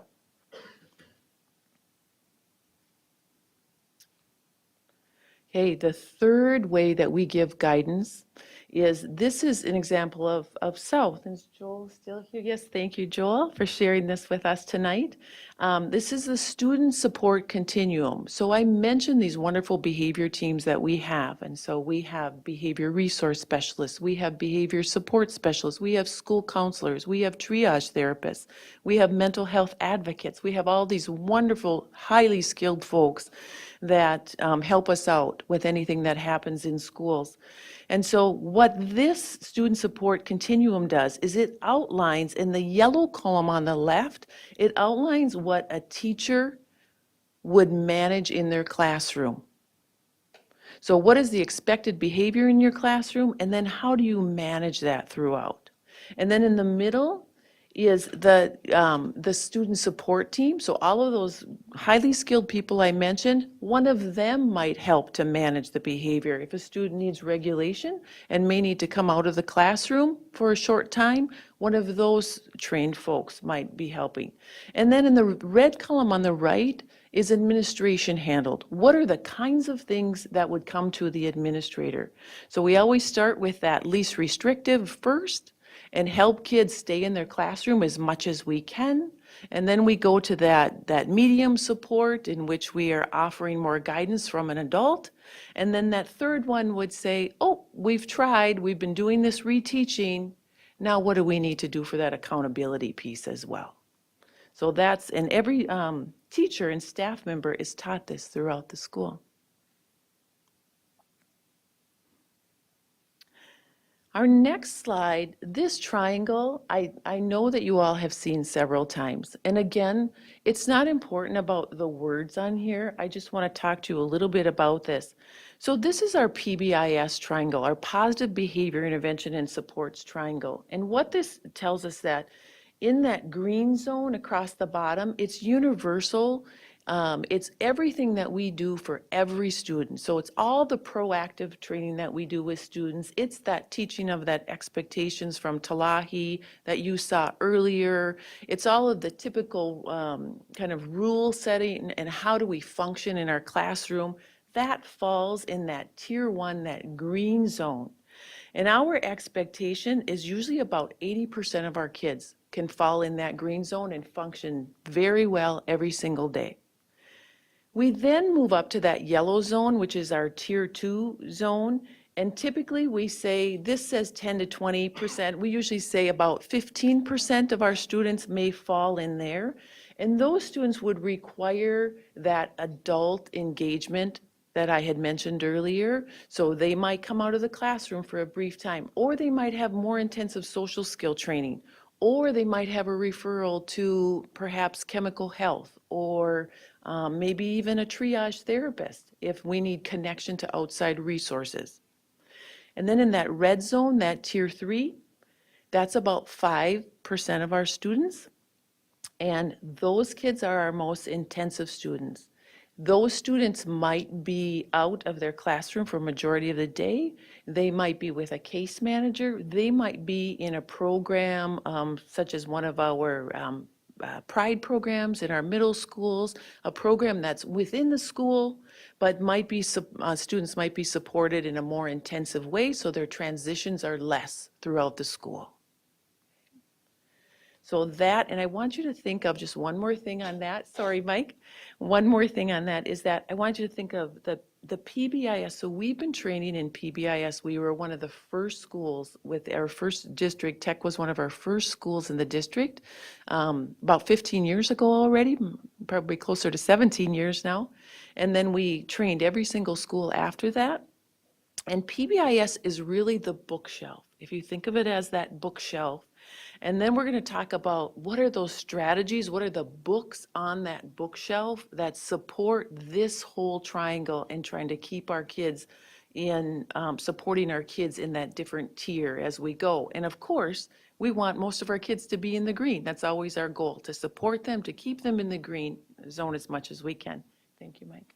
Okay. So our first book on that bookshelf is our social emotional learning. And that encompasses, I love this piece because social emotional learning is really about teaching the 5 competencies of self-awareness, self-management, responsible decision-making, relationship skills, and social awareness. So in our elementary schools, this lessons around this, and there are many different lessons on this, may be taught in their homeroom and their morning circles. So maybe they're just struggling with staying on task, let's say as a whole class, off task. And so there might be a lesson on self-management. How do I keep myself engaged? What is the work that I need to be doing right now? How do I follow directions? And so the teacher is choosing lessons that fit in one of those 5 competency areas. And then the blue circles on the outside of this wheel, which is, this is printed from Castle, by the way, and, really says that we have to be able to do this as a classroom, and then we have to be able to do this as a whole school, and then we also need the support of homes and communities as we do this work as well. It can't be just from inside school, it really has to be across our community. I love that image. Okay, another book on our bookshelf is Student Support Rooms.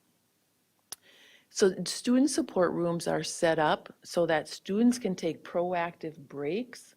And it really, what this does is really balance their structure around their academic piece and then balance it with the physical stimuli that they need.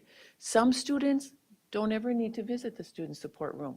Other students, we try to build in a proactive break. If a student at 10 o'clock during math every morning is seeming like they just are going to fall right off of their chair, we might build a plan, a mini behavior intervention plan, we call them, so that a student can go to the student support room and take that break. And that break might be something they just might color for a little bit, or they might talk to someone about what's going on at that moment, or they might do 10 jumping jacks, depending on what it is that they need to regulate again.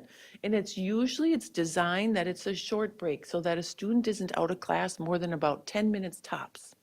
And then they get that break, they're just resetting their brain, and they go back into their regular classroom again.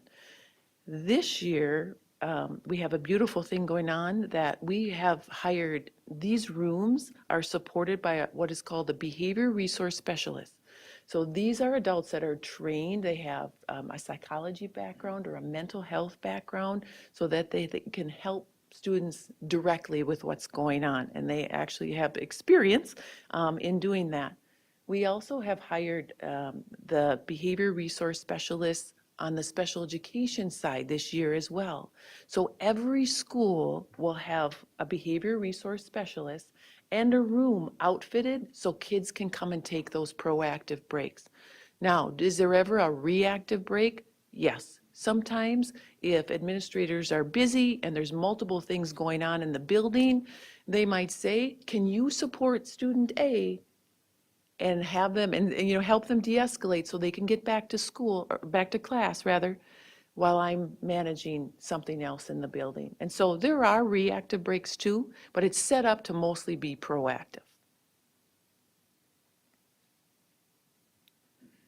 Okay, another book called Motor Rooms. These are rooms that are set up, and you can see these beautiful pictures. These are at Corey View. And these are simply set up for kids to take breaks and they run. The little ones will just run and jump and slide and swing just to get their sensory pieces back in order and just use some of that energy. And again, it's not a half-hour break. It might be a 5 to 10 minute break. Let's go. And then they go and they set the timer and they're in there jumping and running and crawling through and on the way. And I've witnessed this one. I just love this. Those early childhood folks are so smart with everything that they do. And they're counting the lines on the floor as they get there, and they're noticing all the colors that are on the wall as they get there. And so they're already trying to distract, if you will, and reset their brain even before they get to these rooms.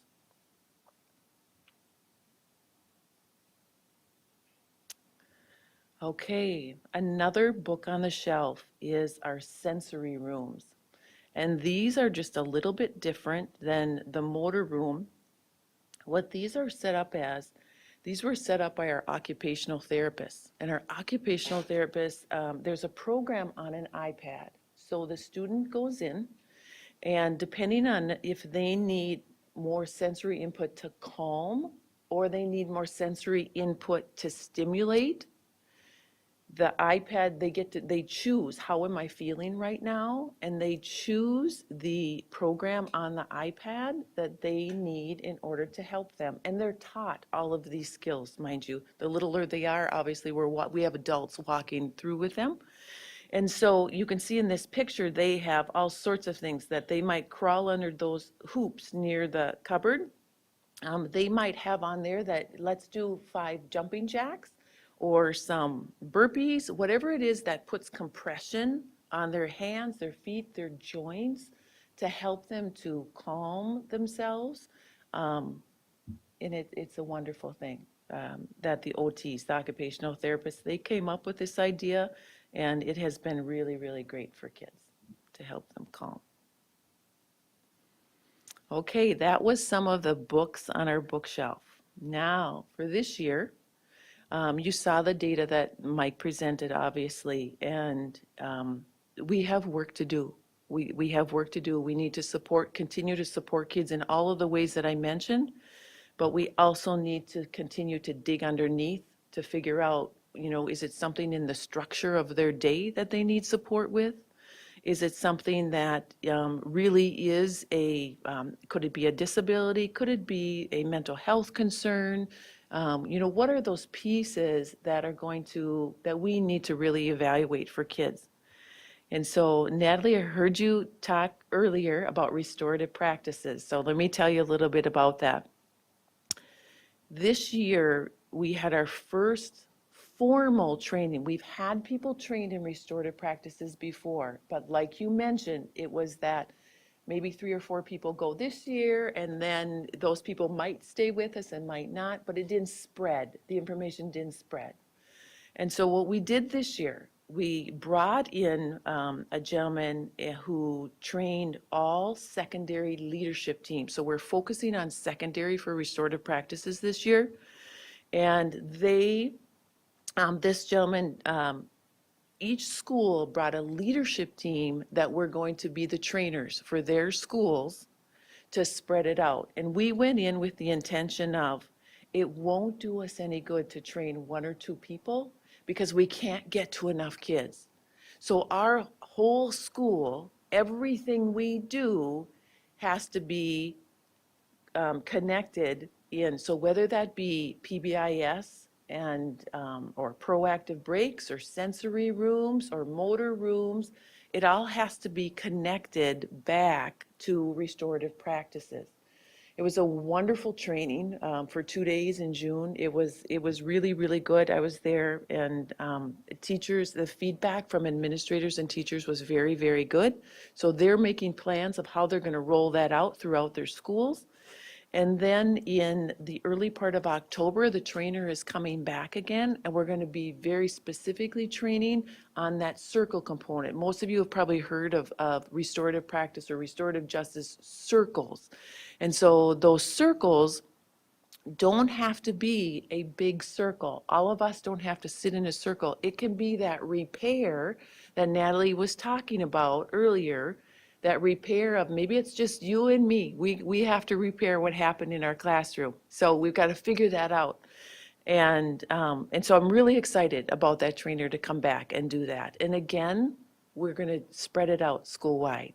So little bit at a time, we're going to get there. And then conscious discipline. We have been training elementary schools in conscious discipline for about 5 or 6 years now. I would say maybe 6.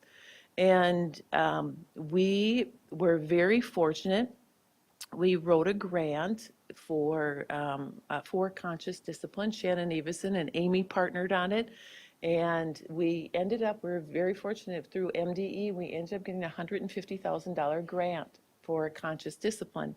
And so we are going to be hiring a coach just for conscious discipline. So not only do we have training for staff, but we're able to, with the grant, able to buy them supplies and training materials.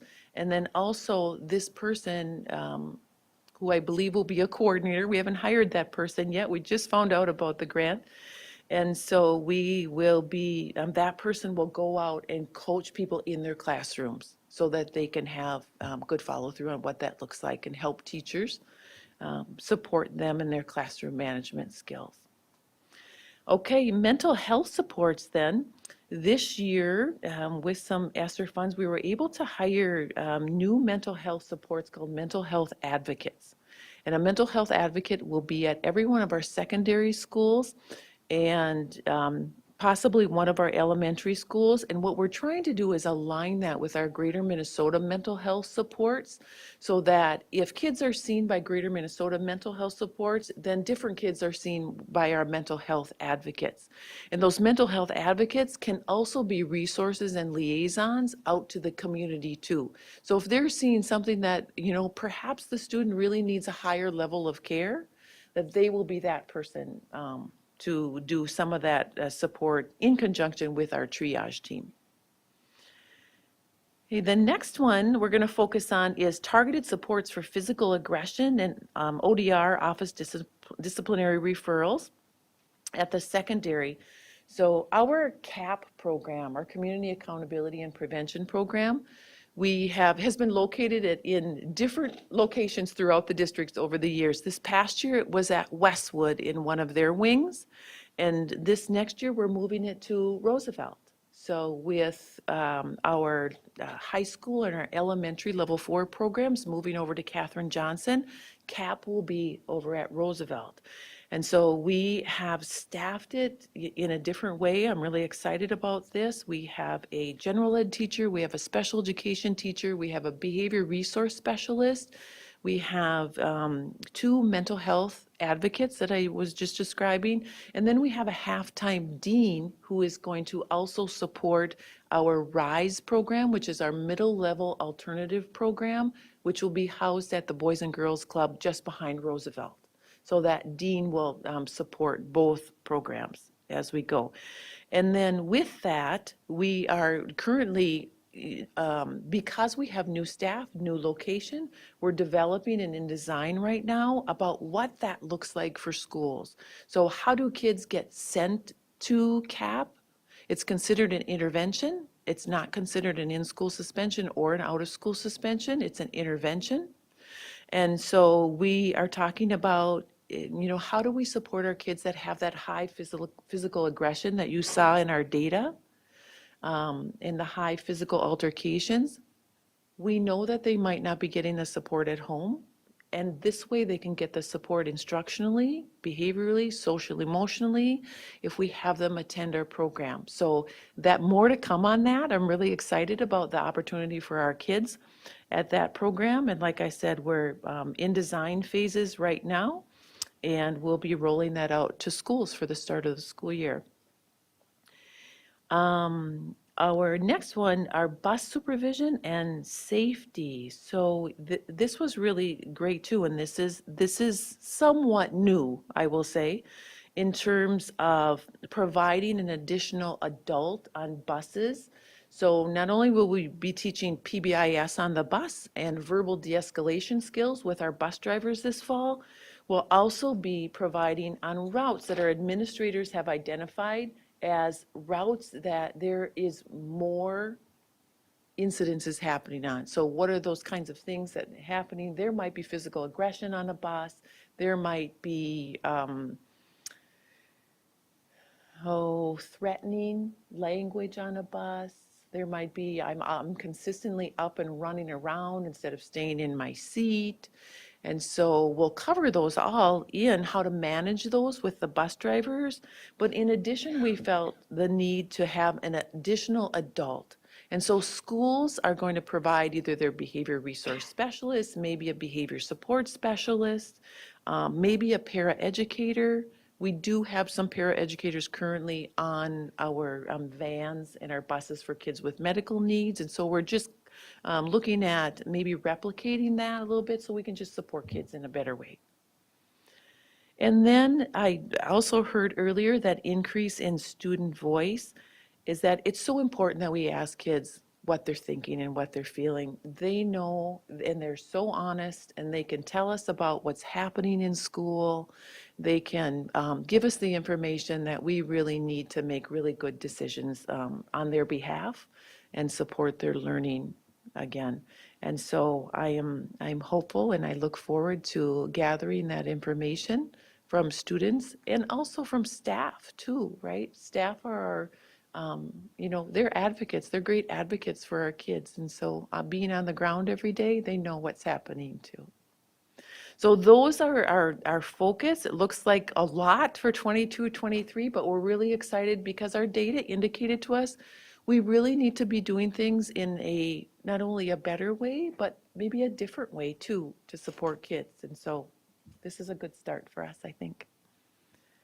Do you have any questions for Mike or I regarding our practices or our data? Scott? You had mentioned the PBIS pyramid. That red group at the top of the pyramid, are those folks that often end up over at Roosevelt or Katherine Johnson?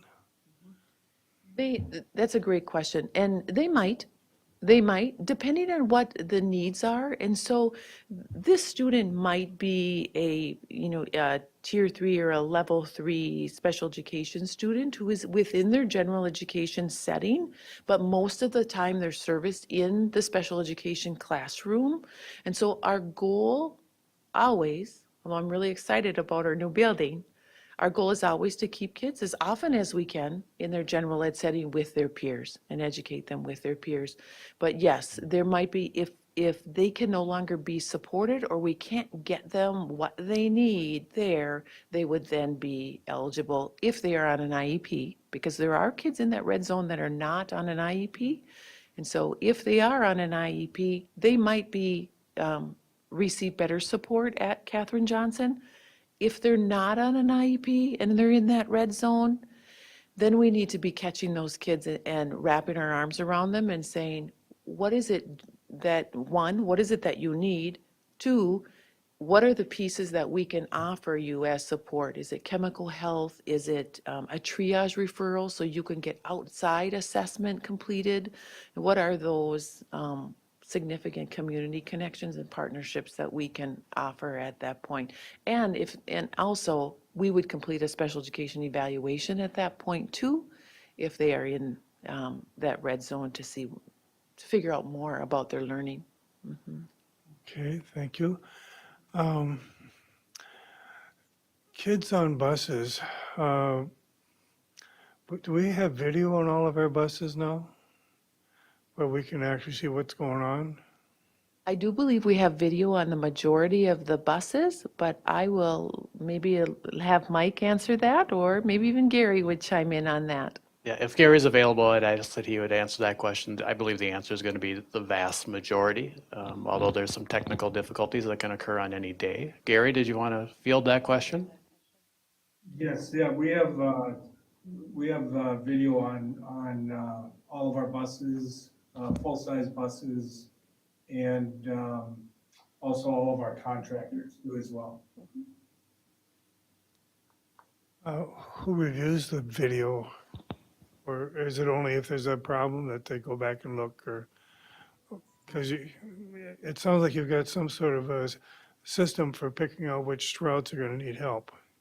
We do. That's a great question too. So the review of the video, depending on what the incident is, and so I know that Mike has reviewed video and Lori has reviewed video. I have reviewed video. Gary gets the video most often first, directly from either our own bus district or from our providers as well.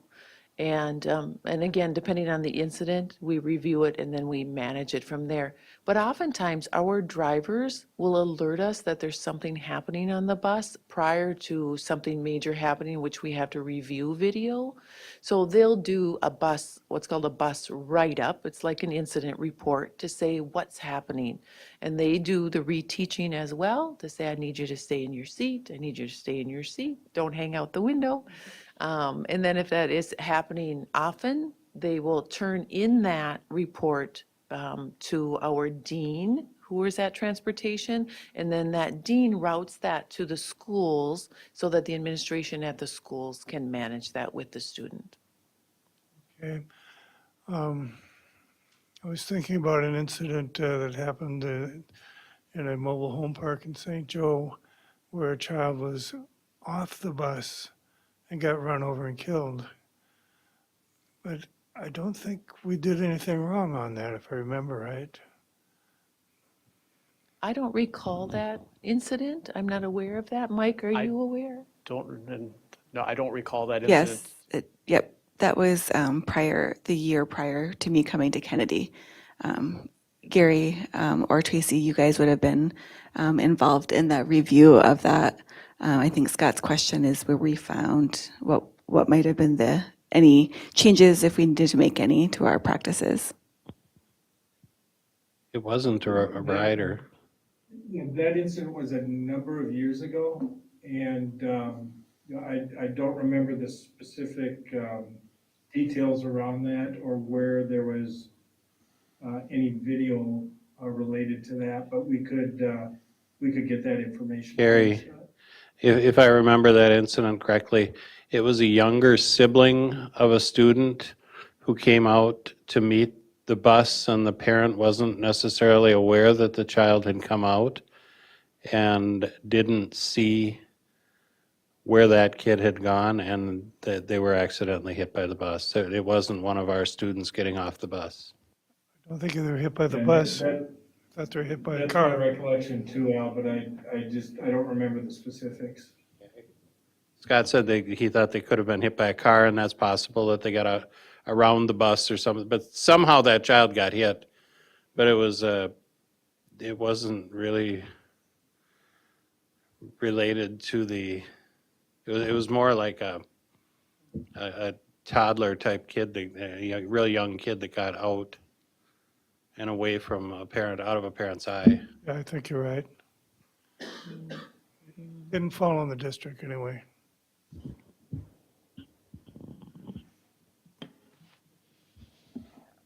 Carol, can you tell me about the school-wide expectations where they had the 3 words? Did you say each school has their own? And yes, and then each year they develop their own expectations? What's the involvement? Do we involve the staff, the students? How do we create the 3 words and then communicate them? Sure. Mike, do you want to talk about how Oak Hill did that? I can speak a little bit from experience and also what other elementary schools do, is that your leadership team are often very much part of that, along with possibly your PTSA. So Oak Hill, as an example, has historically been respect for self, respect for others, and respect for environment. And I think if you went to any of the other elementary schools, you would see the same flavor, maybe different words. And then, as Carol talked about, utilizing those 3 goals that you're going to have, you're going to apply those across all of your settings. So what does respect for self and others look like in the bathroom area? What does respect for self and others look like as you're playing on the playground equipment? So do they change? They certainly do. But the more that you can have the same words and the same goals happening, the more likely you'll have as children move through the grade levels that they'll be able to embrace them. And as they move then on to south or north, they'll see something fairly similar. Thank you. I liked it. I liked the categories and, how this applies wherever I am in the building, outside of the building. Al? I'll speak for a couple of seconds.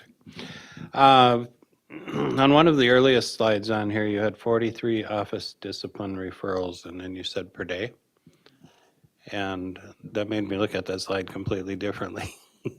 But can you talk a little bit about what the 43 office discipline referrals would consist of and what's in that number? And again, it's like 4 per school, right? No, that would be 4 across all of the sites. So 43 per day. and if I can go back to the slide, excuse me, that might help me in explaining because I'll have it in front of me. So as you look at this slide in 2018, just up in the top left-hand Okay, corner. that was all high school. Okay. Those high school slides for 2018, all high schools averaged about, when you took all high schools, the sum would be 52 per day. So you would divide that across the 5 high schools, or as we were speaking to a little bit earlier was McKinley. But that was included in that data set. So there would be an average of 10 at each of the schools because you're dividing that by 5 sites. As you move across, and you see this is where it gets a little bit more challenging, at all of our elementary schools, which includes 8 sites, because Kennedy is included as we disaggregate the kindergarten through 5th grade, because Donna helped with this. They average 5 across all schools. As I mentioned when presenting that slide, as you can imagine, during September 7th, September 8th, September 9th, at the beginning of the school year, you don't have as many office discipline referrals as a school principal or as a building administrator or a building leader. So that's a mean number, that's an average number. So as you move into the school year, oftentimes you'll see data that we presented throughout the years where October or November, our office discipline referrals may increase. Or after we come back from the winter holiday break, We go through our PBIS matrix again in January, and then you might see an elevation of office discipline referrals in February. So what you're seeing there is just an average of school administrators work with kids for office discipline referrals per day. And Al, if I can jump in since you were talking about the high school specifically, since I worked most directly with that recently. So if, the 43 from last year, say you take 12 at each of the, McKinley Tech and Apollo. We had just talked with Justin Skellerud today, and he said the most common are attendance and cell phone technology violations, right? So you asked what is in that? It could be anything. However, our data will show you it's attendance violations, so either truancy or skipping. So even truancy, right? A child isn't coming to school for whatever reason, that is an office discipline referral, or technology misuse. Cell phones. And Al, at the elementary level, what you'd probably see a lot of incidents would be related to non-compliance. But as Carol so eloquently illustrated, oftentimes that is non-compliance that has occurred over and over with a parent or with a child who might be really struggling that day. Most oftentimes, a teacher is going to work with a student who might be struggling with non-compliance, kind of in that yellow column that Carol had went over related to how we work with students each day. But if students continue to maybe struggle, another piece you might see at an elementary level is some physical contact or physical aggression, where students might be a little bit more aggressive out on the playground in some of those areas. But those all end up getting included as a referral, as an office discipline referral. But as you would note on the following slide, we're going to respond to those very often with reteaching school-wide expectations, which is synonymous with what Carol's talking about for our PBIS matrix. As a school principal, you're going to be utilizing that PBIS matrix as you're reteaching students what the expectations are. I know when we redid when we rewrote the discipline policy, it's been several years now, but I remember a lot of really long meetings and a lot of really long discussions about student behavior in the classroom and how it's not acceptable to have any student disrupting the classroom and taking classroom time away from the students who are there to learn, and especially not on a continuous basis. And so I know we went back and forth on exactly how those issues should be solved, whether that student should stay in the classroom, whether they should be taken out of the classroom. And I see a lot of that here. I don't know that we've ever really come to a conclusion on that. And I know that special ed laws and statutes get in the way too, because you have to do certain things with students that have IEPs.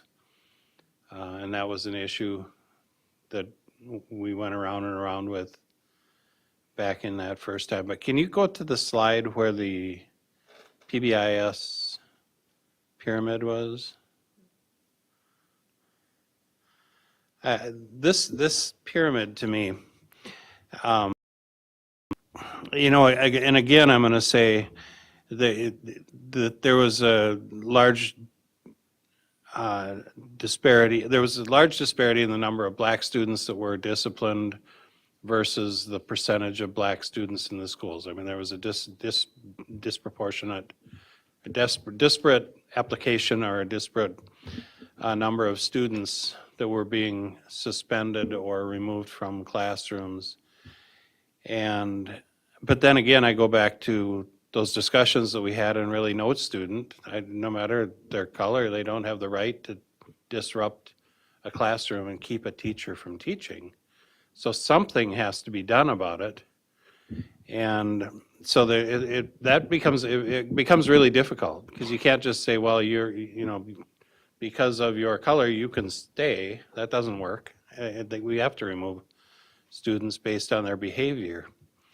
But this pyramid right here, when I look at it, I flip it over, and then I put it side by side with Maslow's pyramid. And I kind of go, those kids that are in the top here are in the bottom of Maslow's. They're the ones where they're fighting for safety. They don't know if they're going to get fed over the weekend. They're not worried about behaving in a classroom. That's the last thing on their mind. The green portion on this pyramid are the ones that are in the very top on Maslow's. And they're coming to school and they want to learn. They're engaged. They want to learn. That those kids don't have a chance in heck of going to the principal's office because they're going to do whatever they're asked to do and told. There's no confrontation from those kids. So to me, those two work side by side. I mean, it's just flip this one over or flip Maslow's over. And that's what it is. And unfortunately, in our district, we have, with the demographics of our district, we all, I think that we could all agree that most students who are in the lower levels of the Maslow pyramid, a lot of those students come from low poverty. They come from poverty. They live in inner cities, poverty situations. Mom and dad may have problems beyond their control.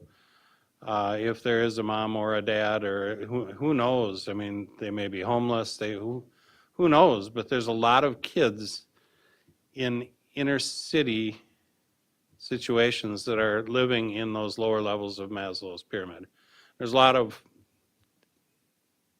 the kids who are living in the top aren't living in those situations. They're living in situations that are much different.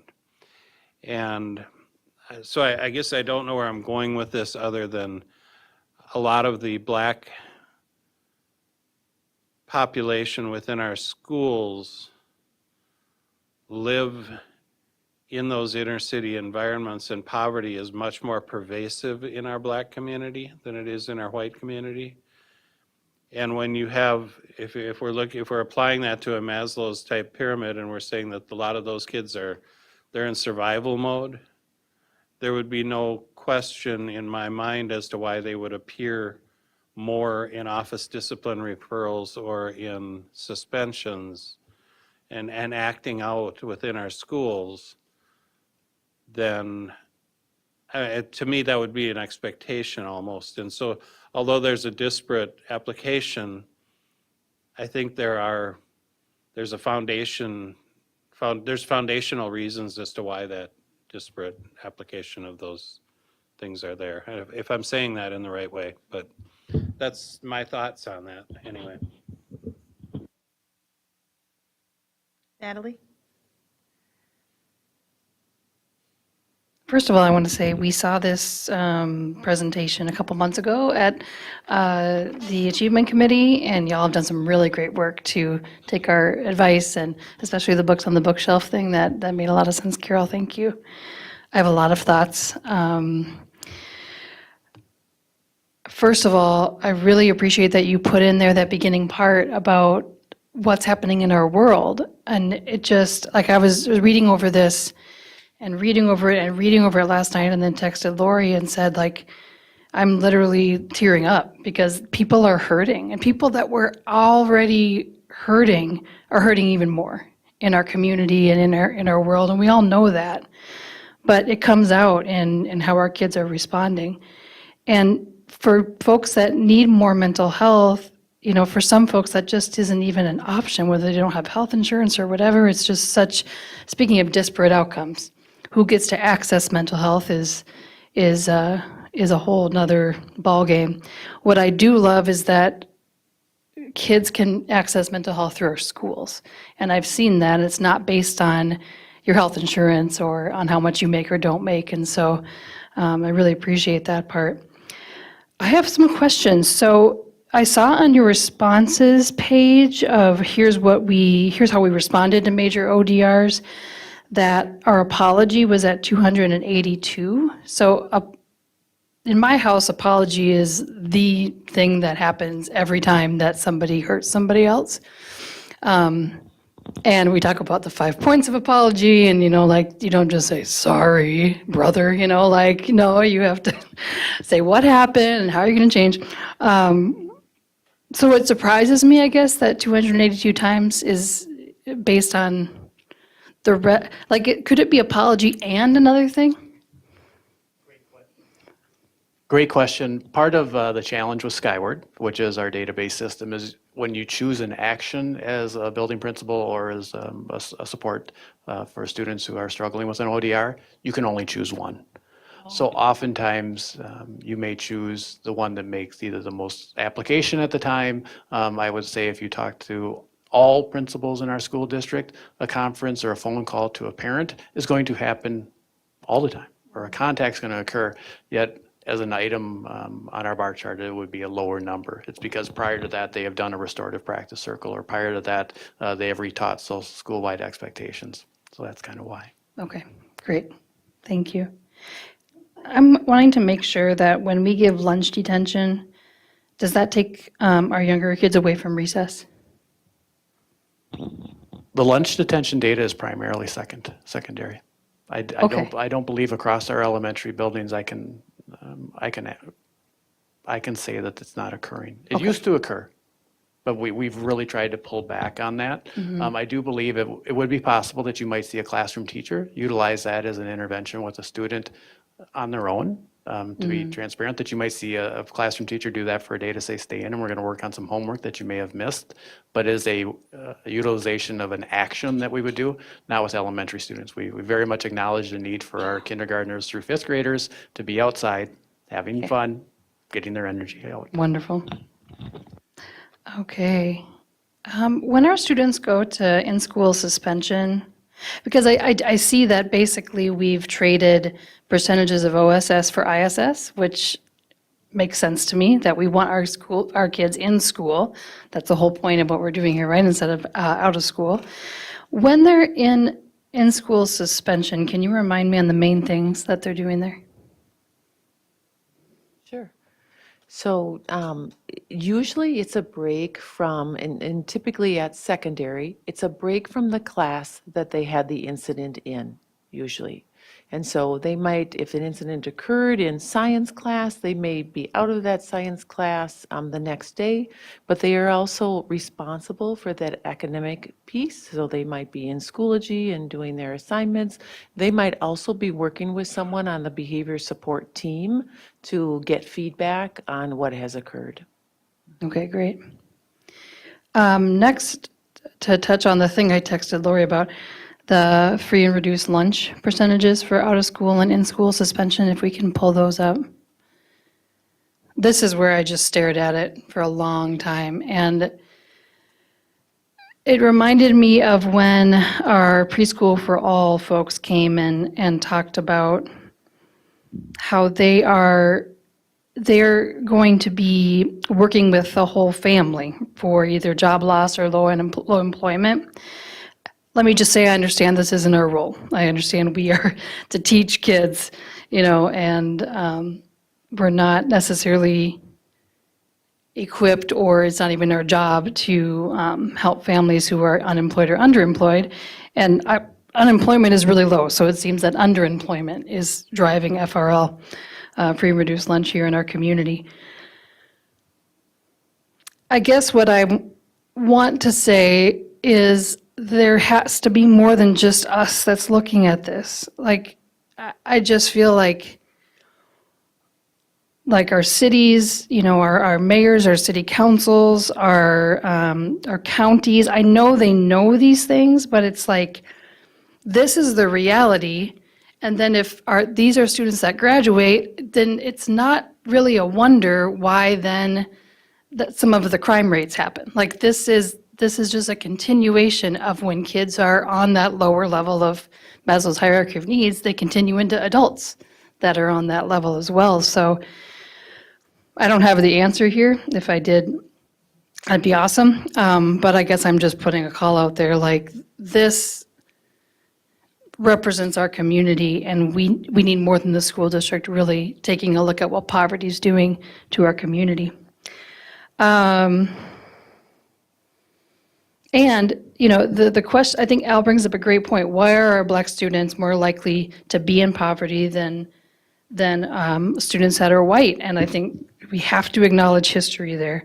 and the reality of how many hundreds of years folks who are awake got to amass wealth versus Black families, and that's what we're dealing with today. The last question on that is, so I see 80% of our in-school and out-of-school suspension kids are in free and reduced lunch. So how does that measure up to our percentage of how many kids in the district are FRL? My last estimate, or what I'd heard, was 54%, but I would look to Ms. Scalarud to confirm that number of how many children or families are on free and reduced lunch, and I know that's varied through the last few years. Mike, we just Yeah, had, and I actually don't have those percentages right in front of me. We would, and I don't know if Gary gets those regularly. I could pull up the compensatory report. we just had confirmation back here from Donna. Sorry, Amy, we just had confirmation. Donna's sitting right here. We just had a look behind us, and she said it's 57% currently.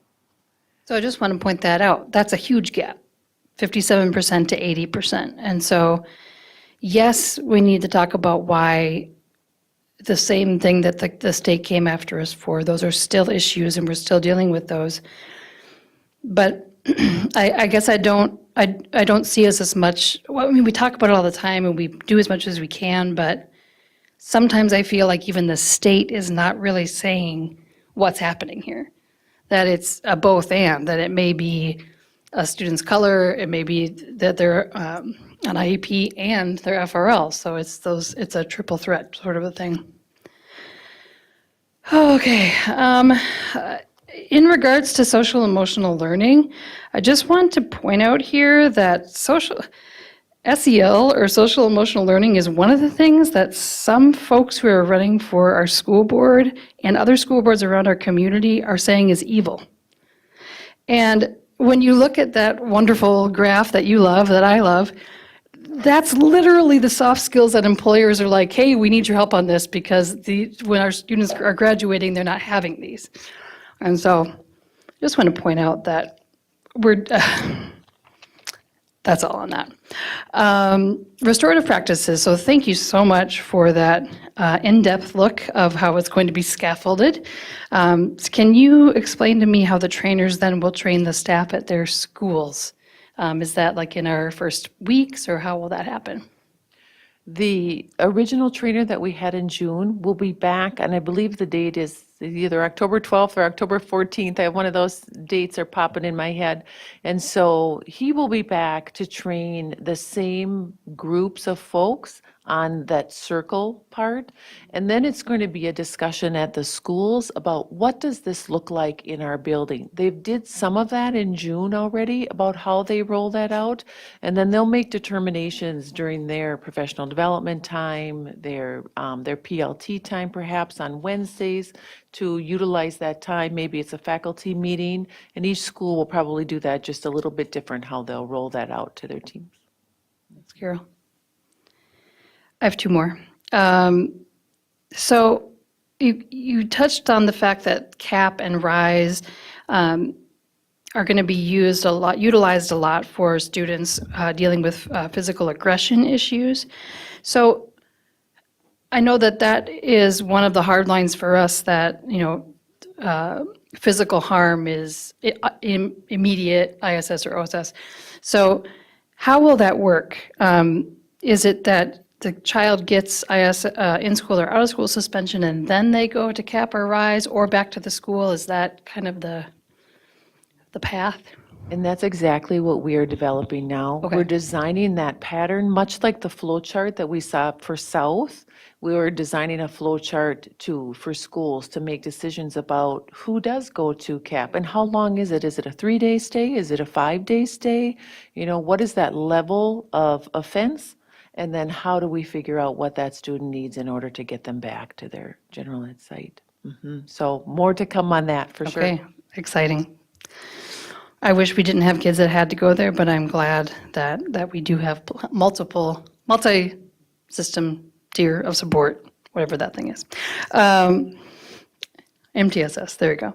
The last thing I want to say is something that I can hear some folks in our community say that either haven't been in schools for a long time or haven't had kids in schools for a long time, usually, is the folks I'll hear say this in door knocking or community events, like a one-off, like, we have to get the kids out of school that don't want to learn. And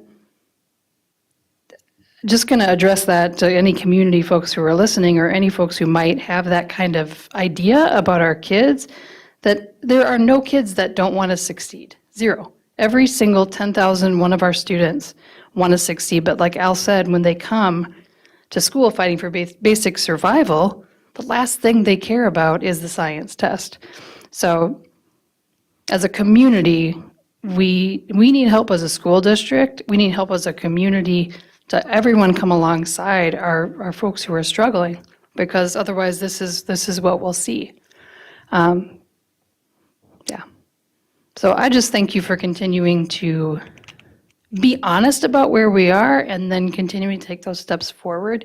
And at every turn, we believe that all kids deserve a wonderful education, and this is what this looks like. So thank you. Yeah. Oh, Dr. Green? I got a little confused, which happens often lately, but when you're talking about the students in the red with IEPs, and Can you talk closer to the mic? you're talking about students in the red with IEPs and students in the red without IEPs. I'm assuming IEP means special education, correct or not? Yep, individual educational program. Yep. And so the students who are in the red without that don't have that category of special ed.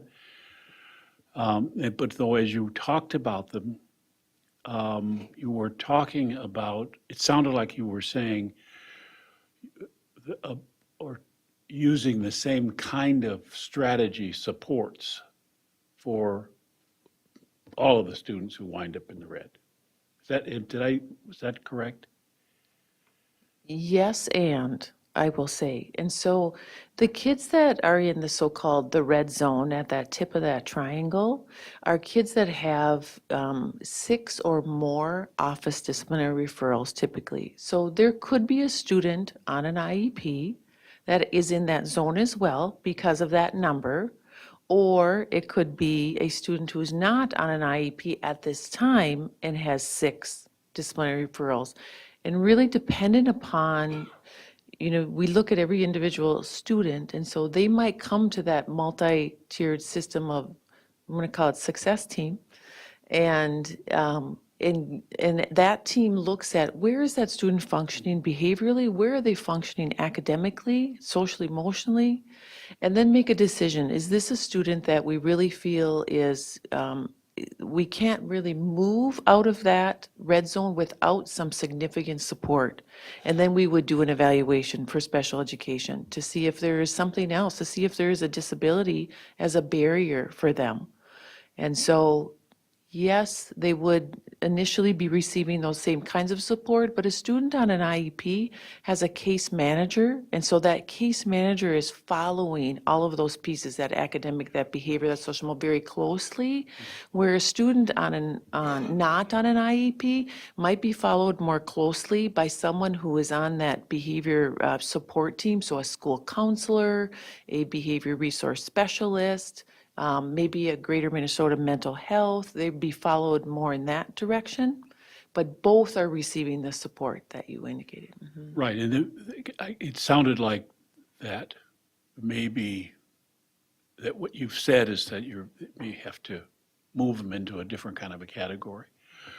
The other, one thing, the concept of free and reduced lunch and the concept of race in discipline issues and Maslow's thing. Is there a way, and this is for Donna, to figure out if all of the students who are in that category, they're all not failing. Some are, some aren't. is there some way to figure out, and then I'll tell you why. The thing with Maslow, whatever his name was, I recall in college looking at a very different model applied to African-American people, or Americans of African slave descent, because the hierarchy, Maslow's hierarchy, was not necessarily functional for us. And so that in spite of some of the craziness, some people still succeeded. And that was trying to help us figure out a way to study the kids who were successful in spite of, and see if there was something about them that might be useful for other students who were in the same category with the same set of general circumstances, but who were not being successful. I was at a recruiting session at the University of Northern Iowa. They were pulling 2 students from our school, one from Apollo, one from Tech. They offered both of them a full ride Division I scholarship for football.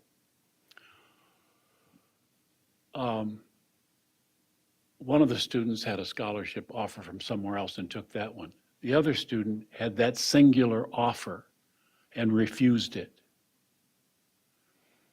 And the point was, it was afraid to leave his homies. Full ride Division I scholarship, and most people don't really understand what that means, but it's big money. So as we look at our research concepts, I know we should continue to look at what the barriers are to some students and try to study those who fail, who are failing. But there are some people, in spite of bullwhips, who learn to read anyway. There are some people, in spite of all of this craziness and all of this crap, still manage to succeed. And a discussion with them might be helpful for developing some strategies to help other students who might be like them.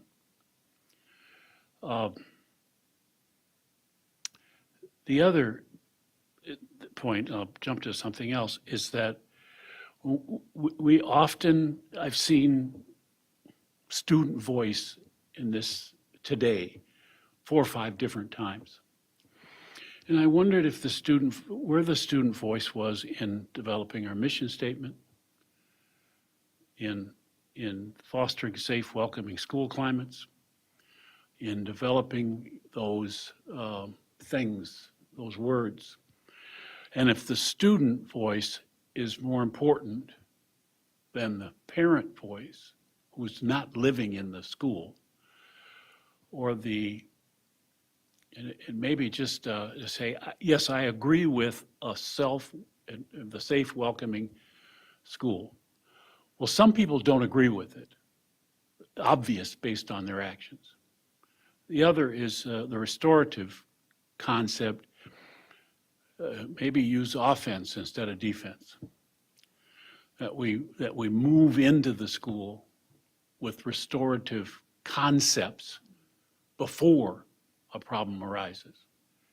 Say, this is how we operate here, this is what we'd like to do, this is how we think we can help you do whatever and be a better student, or be a better whatever you want to be. There's a sense of hopelessness in some free and reduced lunch students. Hopelessness, which is in concept of broke is different than poverty. Poverty, quote, for those in it is forever. And you get what you can get now, and don't worry about saving for later or practicing or trying to get stuff going on. We have to flip that over, I think, and maybe try and figure out a way to use the strategies we have in the beginning as offense. Because restorative justice is, I was in corrections when we first started that. It was tough because the people were in a hole. We got a guy that's stealing from people and a bloody victim in a room talking about forgive me. And the victim doesn't have a chance in that one. You better. And so it's just a matter of saying if we can because we have them in elementary school. And I looked at the Talahi thing. Why don't we just we could just carry that through to South and reteach it, and especially to Tech and Apollo. This is how we'd like you to act. This is how we'd like you to treat other people. Why is that such a, and to ask them, is it agreeable to you to try that? Is it possible that might stop a fight? I don't know. I've been out of school a long time, and in those days my fighting days are long gone, but I still was in situations where that occurs. But it just, we've been doing this for so long that it might be time to just look at the possibility of doing something a little bit different. No, not a little bit different, really different. And see if something else works. And that if we study success and then figure out what's different about the kid who's in the same pot, same place, but is successful, and why, and ask them why. And that's where the student voice might come in. We had those student voices at Tech and Apollo, or at Tech we did anyway. And it got thrown out.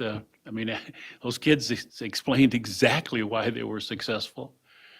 And then it got converted to a whole different kind of a process of that had nothing to do with what they were saying. So, but I think I got a lot of stuff here, and I'm going to give it to you in it's kind of ramblings that I do. So I don't want to keep rambling. Thank you, Dr. Green. Thank you. Al? I have a question. A lot of the data that was in this is averages over the course of the school year. But from my observations, there are certain times of the year where, you can almost pinpoint the weeks where the majority of the fights have occurred and a lot of the violence occurs within the schools. Do we pinpoint that and change our strategies surrounding those weeks, especially in the high schools? Yes, absolutely. And Joel's back there nodding his head, so I would even invite Joel to come share that as well. But we have been very deliberate about making sure that all of our administrators, particularly our support staff, are present the weeks before and after break. We know that that's a high behavior time, right? When students know that there's going to be some destabilization in their environments. We also make some adjustments depending on the time of the year to passing. So we might say no passing at the first or last 10 minutes of a class, just to try to eliminate some of the congestion in the hall so that students don't leave that last 10 minutes and then not find their way back, so that there's less of that. Joel, what else might you add to that? I see you back there. Yeah, just some other examples. We see it a lot as we end the year, right? When we get close to that end of the year. I can speak specifically for South. We were super intentional around how we dismiss at the end of the day, going to a staggered dismissal to slow the flow of students into the hallway. Dr. Putnam shared, we went to even limiting passes at certain times of the day unless they were, emergency needs, just to, again, eliminate those opportunities for students to engage in physical or destructive behavior. Joel, can I ask, did you do anything differently at specific times of the year around positive supports?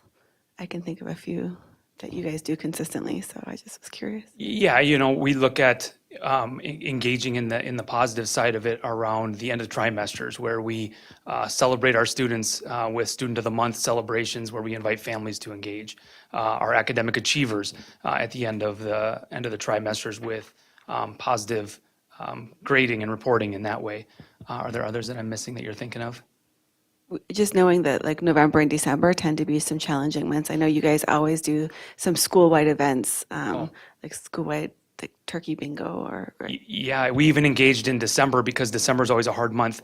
We called it Fun December and just had fun dress-up days every day. Just something to keep kids focused on that positive, something to engage them in a fun and positive way.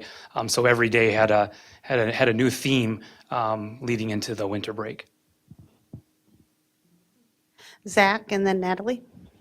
Wait, I need you to hang on there a second. So,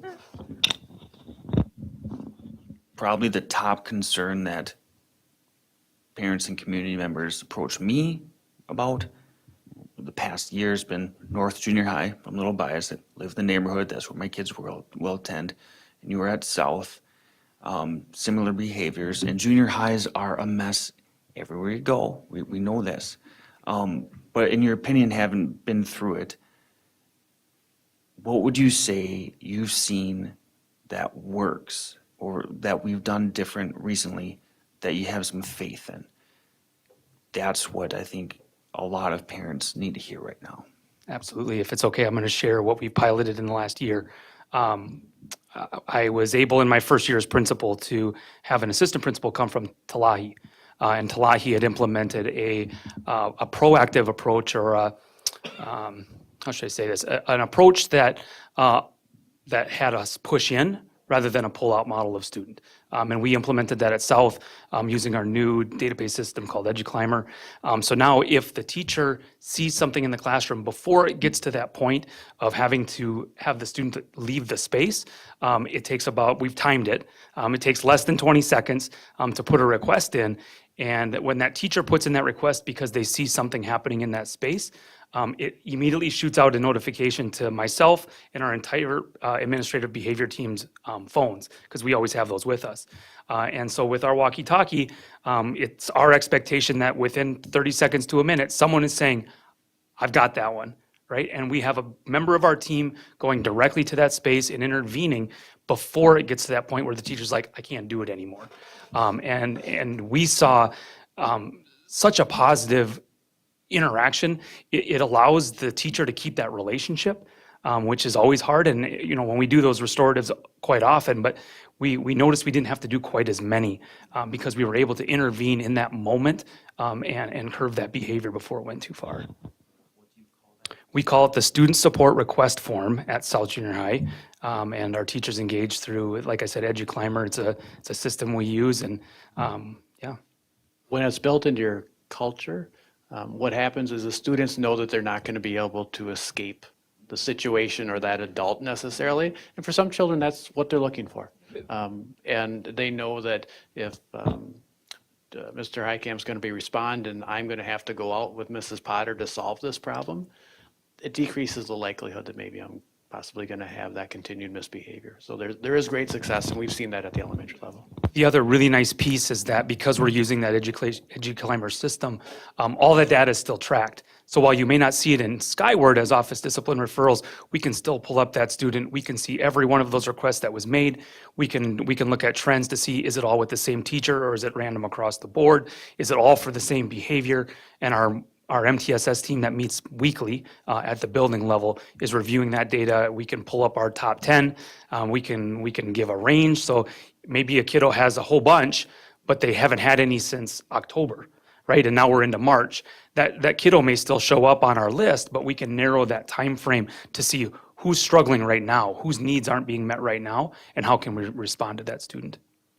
The other thing I just would want to add about that one of our new protocols when we look at decisions are what are the unintended consequences of any decision. And I think a positive unintended consequence when we set out with, or when Joel and his team set out with this is we don't have, they don't have urgent calls for help over the radio, right? And so, and everybody hears that.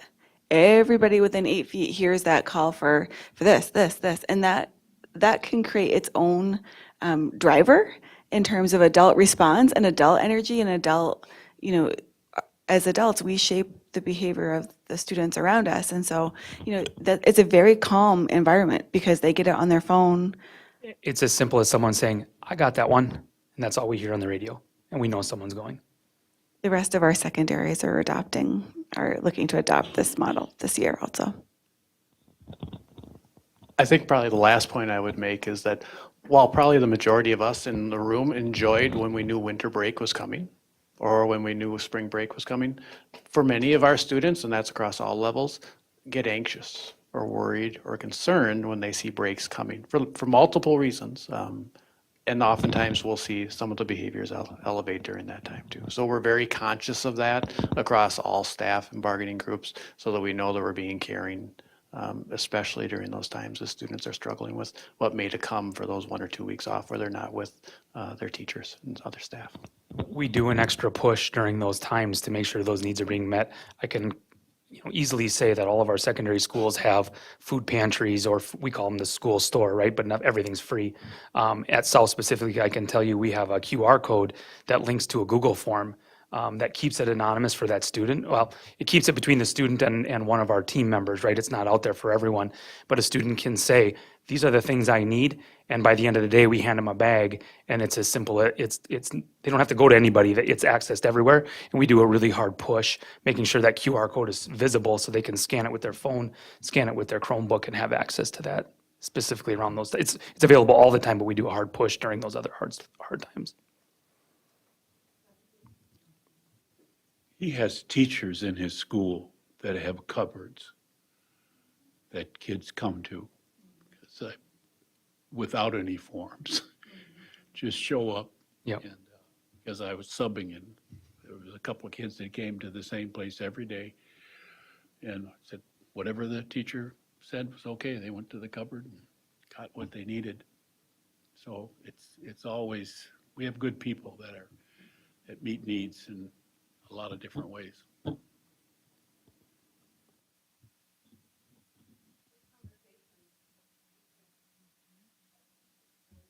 Move on. Thank you very much.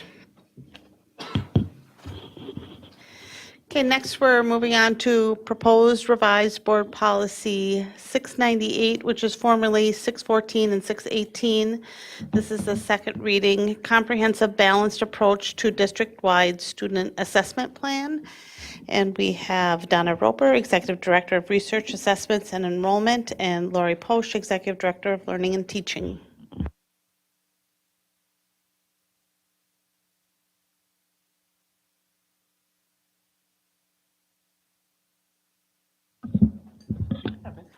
Okay. Superintendent Putnam, Chair Haas, school board members, happy to be here this evening. This is the second reading of the district-wide comprehensive balanced assessment plan policy. And you may remember, it's been a while, but June 15th, we were here presenting to you on the rationale for why we are hoping to adopt this new policy. Again, it establishes the responsibility for creating the components of the district-wide comprehensive balanced assessment plan and establishes parameters for elements of the plan. I'm not going to read through the whole thing, but I'm just going to remind you about some of the impetus for this.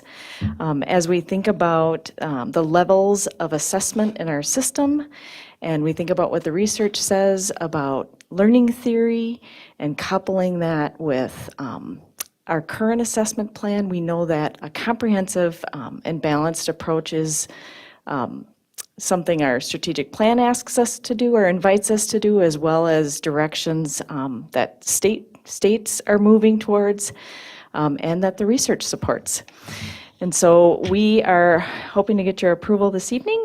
And with that, it will kick off the work of a district-wide assessment design team that is made up of representatives from all the different stratas of learning in the organization, from pre-K all the way to high school and the alternative programs. We want to include our students' voice as well in this process. This team will be providing a deliverable at the end of the year that will be in the shape of a biennial assessment plan. And so I leave that big picture there for you, and I invite any questions that you might have on this policy. And hopefully it's clear enough. And Al? I do have some questions on this one. And it has to come back for a third reading, so we can't sign off on it tonight. I have to apologize. Last time I didn't get a chance to read it before. Normally I do, and I don't know what I was thinking, but I didn't read through it before. And it's really hard to follow it when you're watching it being presented. But today I went back and I was reading through this, and I kept asking myself why this needs to be a policy and why it isn't just an administrative procedure instead. It seemed to me like there was so much in here that's 2-year cycles and this and that, and it's like that's more administrative than it is policy. And so going back to what the purpose of the policy is, I don't know, maybe convince me that it needs to be a policy, I guess is what I'm saying. Because I'm not so sure that it does, but then if you're removing a couple policies, maybe it does. so I think the main impetus for creating this was really to push us to think more about purpose and use and how we are reviewing sort of comprehensively progress and success and growth of learning, for our students. There was policy 614 was just the testing plan. It was literally, that was related to, state mandated procedures around administering standardized tests. And we know that a coherent, comprehensive, consistent, efficient, balanced assessment plan includes assessments all the way from the classroom all the way up to the state assessment, and that there's kind of a through line. And so adding a policy that recognizes the need for us to consider the whole picture, not just the standardized data points, but in addition to that, performance assessments perhaps, common summative assessments perhaps, other data points that that our professional educators might value, that matter perhaps in telling the picture about how our kids are doing. And so the impetus for this policy was just to say we really want to be able to take a comprehensive look at the entire system, at all the different levels of assessment, to make sure that we have the right data that we need at all those different levels to inform, to evaluate, and answer the questions that come up from various stakeholder groups. There are other districts that have a similar policy to this. We're not the first district to have a policy like this. The biennial, the purpose of it being biennial is that so often when you're trying to measure growth over time, it takes time. So we would need to look at, the measures across time to know, are they giving us good data on growth? I guess that's where I get a little bit lost is when normally policies aren't biennial. Normally policies are a continuum, and the biennial portion is the procedure, the administrative procedure that would be associated with that policy. And when that stuff is in the policy, and there was a lot of, we're going to do this, or we're going to try this, we're going to do this, and then it's like, okay, well, if we want to change that, now it's got to come back for 3 readings. And kind of locks us into a specific way of doing things versus a general statement of what we're trying to do, and then giving the freedom and flexibility of developing procedures on how we're going to accomplish that. If that makes any sense. I don't know. So the I policy, just need to read it again. yeah, I would say the policy is not biennial, but the plan that we produce would be something we would bring every 2 years instead of every year, primarily because of, needing to give any new measure that we might introduce enough time to know if it's really meeting our needs. So that's where the biennial plan comes in. The policy itself is just the policy that is establishing, components of it, that we're going to be comprehensive and look systemically.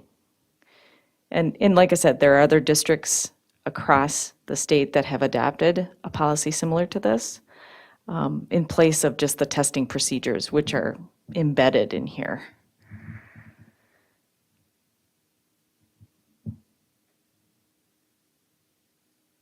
Natalie?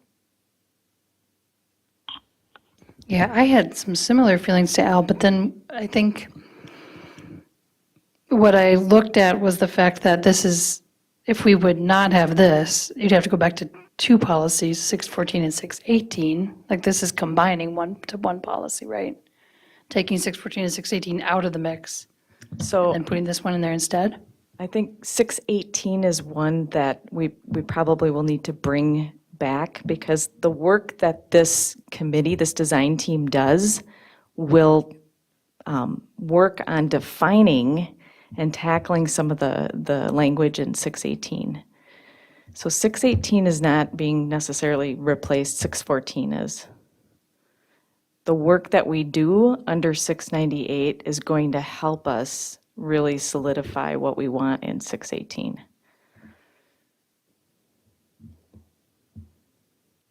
Okay, that makes me even more confused then, because 618 is assessment of student achievement, so we'd still have that, and then we would have, where is this one that we're doing today? What is this one called? Yeah, and part of it is we can't yank something without having something in place, right? So we aren't going to remove what we're currently doing. We're going to continue with the plan we have while we do this work of creating the comprehensive plan, in addition to that, so. But so here's my question. So 618 is assessment of student achievement. This new one is comprehensive balanced assessment plan. So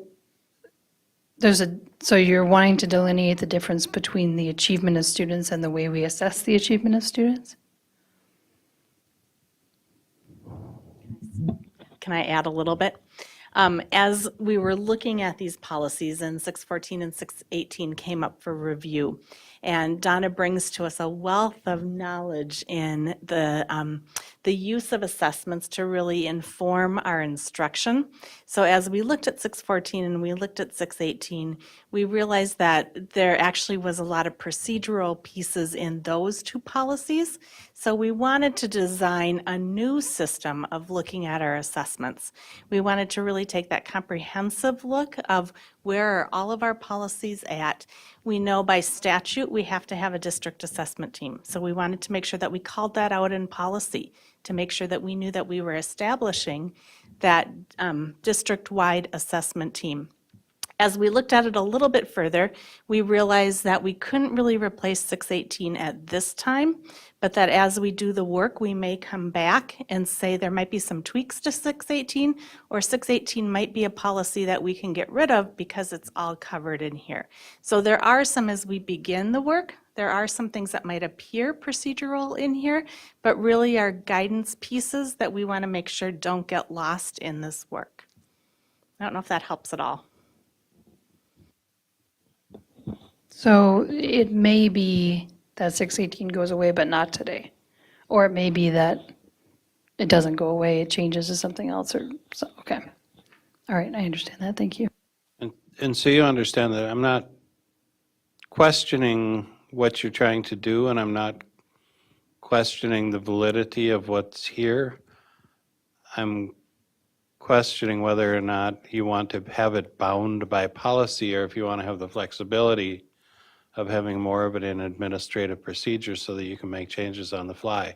I did catch that out. And, okay. Yeah, and I think So what we decided is to begin this work, to make sure it's really comprehensive. We actually did want a lot of it in policy to start. And this might be out of line, but Tracy, you're really good at writing policies. Have you had a chance to look at it, or has Tracy had a chance to look through, just to see if this fits within what would be considered policy versus administrative procedure? I have not worked with the team on this particular policy, but I'm happy to do that.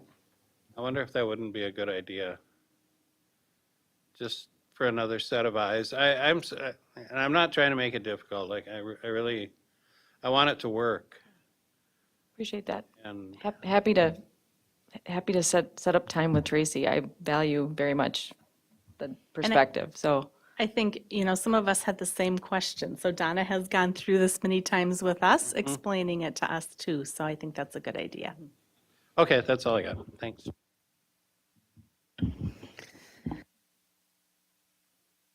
We're good. Thank you.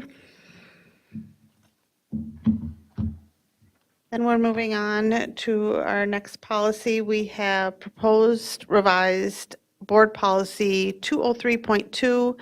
This is the first reading order 202. Sorry, skipped one, trying to move us along faster. Board Policy 202, first reading, school board officers. And are you presenting this one? Yes. Thank you, Chair Haas. This will probably be the last time that I'm presenting board policies as we transition this responsibility to Kay, but we began these before Kay came on board. The other thing I want to say about the 200s is that all of the 200s govern board operations and board business. So our administration was asked by board development to review these and bring these forward to you, which we are happy to do, but please know that any recommendations we make are simply those, and they are here for your discussion and the ease of your governance capacity. So 202 discusses school board officers, and there are just a few minor changes. The first you will see on page 1, where we are the name of the procedural manual that Al was just is inaccurate, and it's called the Administrator Handbook. And so that's where all procedures are kept. And so for accuracy's sake, we are recommending that be corrected. It goes through the responsibilities, and everything else aligns with MSBA. The only thing that was interesting was that there's a different date in terms of clerk responsibilities. MSBA says September 15. Our board policy said November 30. Between Amy, Jan, and I, we did some research and were unable to identify why November 30 was selected. September 15 has been the long-standing date for MSBA. And so barring no other explanation for why that might be the case, we are recommending that the board aligns with the MSBA policy. Otherwise, there are no additional recommended changes.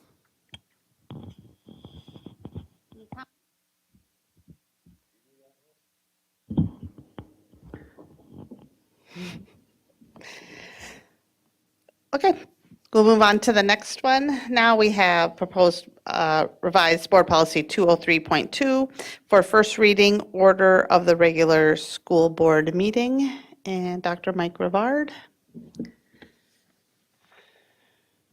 Good evening, Chair Hawes, Dr. Putnam, and members of the board. I'm going to quickly review our Board Policy 203.2, which is the order of regular school board meetings. We do not have major recommendations for changes. What we do have is within the order under Roman numeral 3 that it reflects what our board is doing, and that was outlined as and shared with you. So you'll notice just a few highlighted areas that reflect the order of our agendas.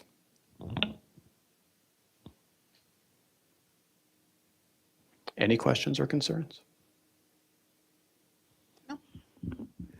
Want to roll into the next one then? Proposed revised board policy 205, first reading, open, closed, special, and emergency meetings. I sure can. This one, there is only one area, and it's on page 7, and it's related to our opportunities for our coaches to respond when they are being non-renewed.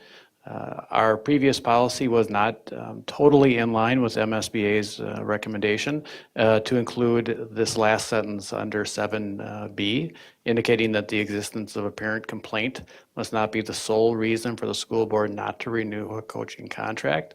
It is outlined later as part of Minnesota statute, and we've included that in our recommendation to the board. Any questions or concerns related to that? No, thank you.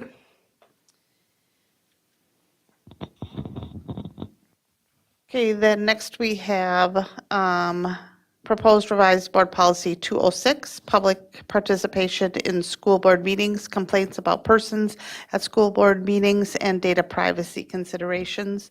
First reading, and are we back to you again? Yes, thank you so much. 206 has a few recommended adjustments. The first being under the general statement of it is the recommendation that we change the word citizens to people, just to be inclusive of all members of our community who may want to provide input to the board. So you'll see that represented throughout not only 206, but any other places in the 200s where it is noted. 206 goes through the right to privacy. It defines where that is. And then the public's opportunity to be heard. So that, of course, addresses the procedural items for agendas. And those wishing to come to speak to the board. We do have a recommended change under procedure agenda A1 that rather than requiring a person to provide their name and address for safety or privacy sake, that the person would instead provide their city of residence. And again, that falls under number 2, or instead of saying that they would just say their name and their city of residence, and that would be an expectation for people coming to public input. And then under 9, just some clarification that due to the need to maintain data privacy, and we'll see what the penalties are for violation of the school board and the school district of data privacy in a moment. It's very serious that public input is not live broadcast because then we can't take back any of those potential violations of data privacy. Rather, the public input, whether provided in writing or verbal, would be summarized at each meeting by the board chair. So currently, the chair provides a summary of written public input. We would just be adding that verbal piece. So for the transparency sake, that folks who are coming for that public input, our community would still know what was that public input was provided, but then we aren't at risk of violating data privacy laws. So then the policy goes through complaints, open forum, and then here, of course, is the violation for those data privacy concerns. So those are the recommended changes. Nat? So the one about the chair summarizing, that would be something new that we aren't currently doing? That would be correct. Okay, so it would take place as it usually does, and then Madam Chair would take a summary of what people said and what might have come in We need to via comment section, and then, Right, if you guys, if you adopt this, we need to work out the mechanism of what that looks like, so that whether it's the written input is summarized ahead of time because the chair has had the opportunity to receive that and then to share it back out. We need to figure out how to operationalize something that's happening live time while the chair is trying to run a meeting. So whether it's one of the administration providing a summary to the chair to read, or if we then provide that the following meeting, that operational piece still needs to be determined. And we are certainly open to the board's guidance, whatever you are looking for in that regard. But that would, of course, be at your discretion. Is this for transparency's sake? Is this what we're hoping to? That is correct. Okay, thank you. Changing citizens to people is recommended by, Administration and board development. okay. Are we allowing anyone from anywhere to speak? So if someone comes up from the Twin Cities to speak at our meeting on a particular issue, we're going to allow them to speak, or? The board has, yes. Okay, so we're not going to go with residents or? At this time, we have not required that. I know even as recently as at the last board meeting, I think we had someone providing public input who did not live in our district. So in the past, we have not done that. I think, this has been in board policy that people would share even their address. And that hasn't been practiced. So perhaps even just adding that so that people are identifying where they're coming from might be helpful to you as you consider input. Yeah, I think the reason that the address was in there was in case there was a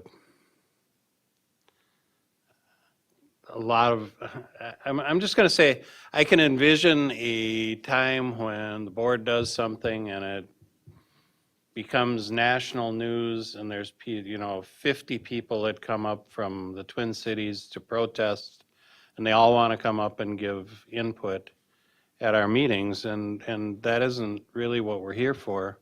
We're here to hear from the residents of our district. So I'm wondering if residents wouldn't be a better choice of word than people. And and I don't think the residents is any less, I don't, you could say that it would be discriminatory against, or not discriminatory, but it would be not taking into consideration homeless students or homeless families or something, but we're also asking them to give their city of residence. So we're violating our own stuff right there. But I guess I would prefer to see residents who wish to have a subject discussed. We can always listen to whoever we want to. So if someone comes up and they're not a resident of our district, we could still listen to them if we choose to. But if there's a reason why we don't want to, if there's a reason for just for the sake of our meeting and the ability for us to conduct business, that we'd be able to have something in there that would not just say, people, anybody, come on. I think we're jumping on this. Dr. Green and then Scott, and then I have a comment. I just would suggest that we look at what other districts do, because the change right now would send up a antenna. And since we haven't really had problem with it in the past, maybe the concern would be that we are careful in what we do so that we don't, that we're boring. Change in what?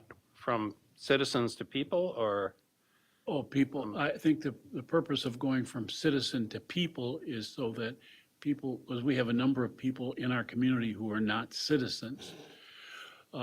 Residents is a better word than citizen because it does suggest local. People takes it a step further. So I think resident, but that we don't have to deny somebody the opportunity to tell us something they want to. I think the real concern is that we not set up a situation where we're sending people notice that you can't talk to us by saying, well, no, I don't know. I think I'd expand it to resident and then see how that goes. If somebody wants to say we're not letting people from California come and talk to us, let's ride with that and see what happens. Scott?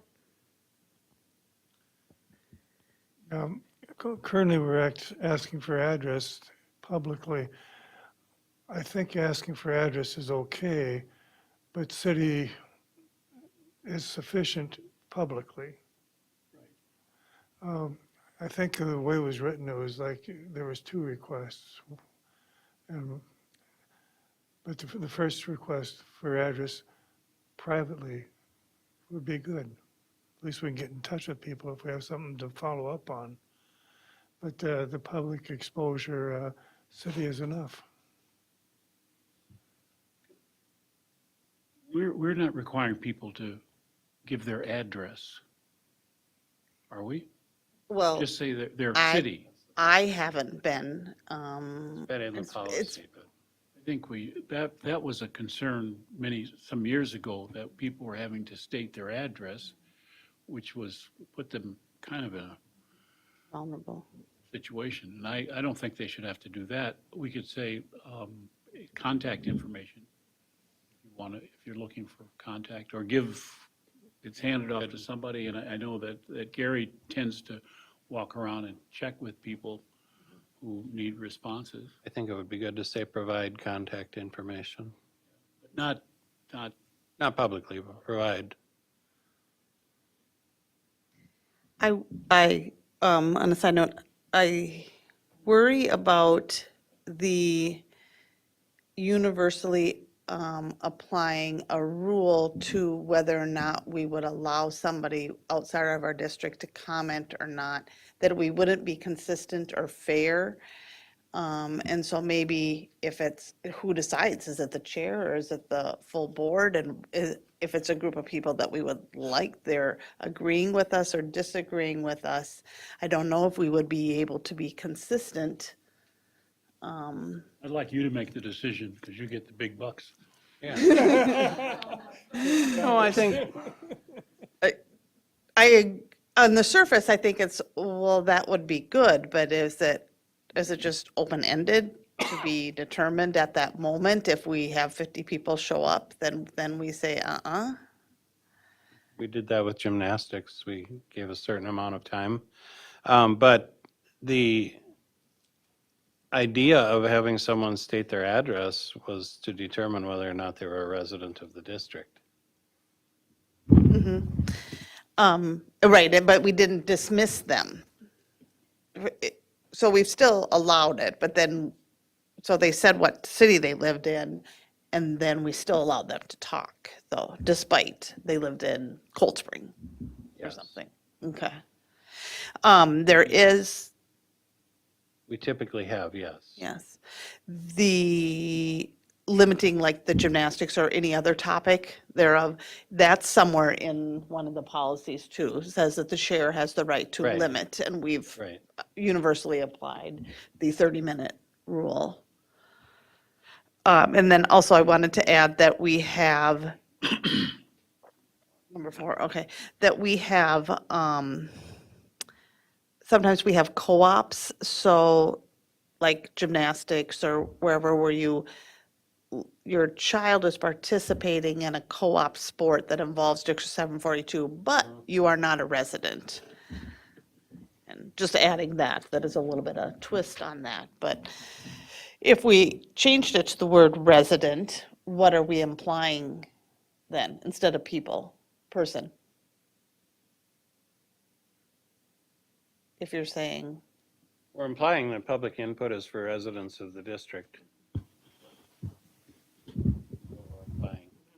If we want to make an exception and allow a Sauk Rapids parent to speak about their daughter's gymnastics, because she's on the Crush athletic, or on the Crush gymnastics team, I think that's absolutely fine, the board can do that, but it doesn't open the door for anyone to speak on anything at any time. I think it's kind of forward thinking, actually, in the, what's going out there, on there, that I kind of like the idea that we put resident in there then. Zach and then Natalie. Just for what it's worth, we get to do what we want here as a board. There are no state requirements for how boards conduct forums. You saw a lot of changes that restricted this over the past year. They got to do that. And the data privacy thing has come up, like with the address. Some still have it. It was an MSBA policy. Some have taken it out. So I'd throw that out there. Natalie? I think it's absolutely the wrong time to be putting only resident in here. Like, I don't think, personally, I would never put resident in there, but what you see going on in some of our neighboring districts, watching the Becker School District Board meeting yesterday, or Monday, whenever it was, they have limited it to only Becker residents because they did not want to hear advocates for the LGBTQ community from statewide organizations. So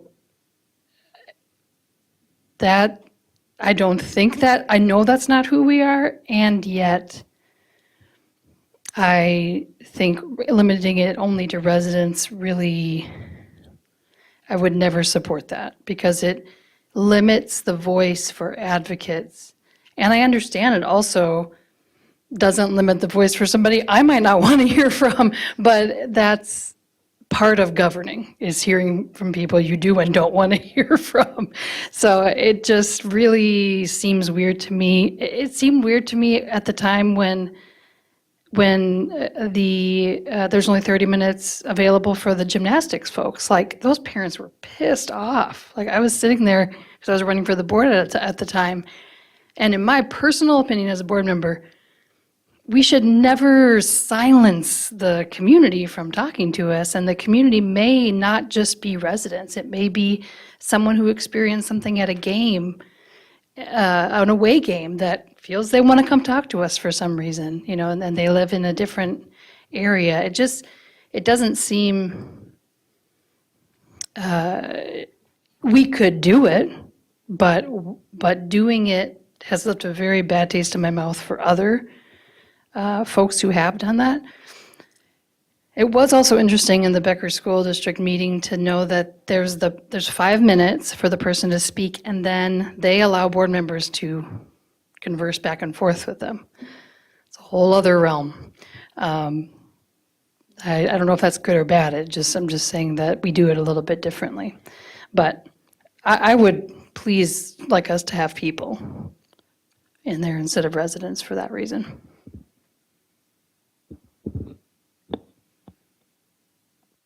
Just this first reading. Let's let that simmer for a while.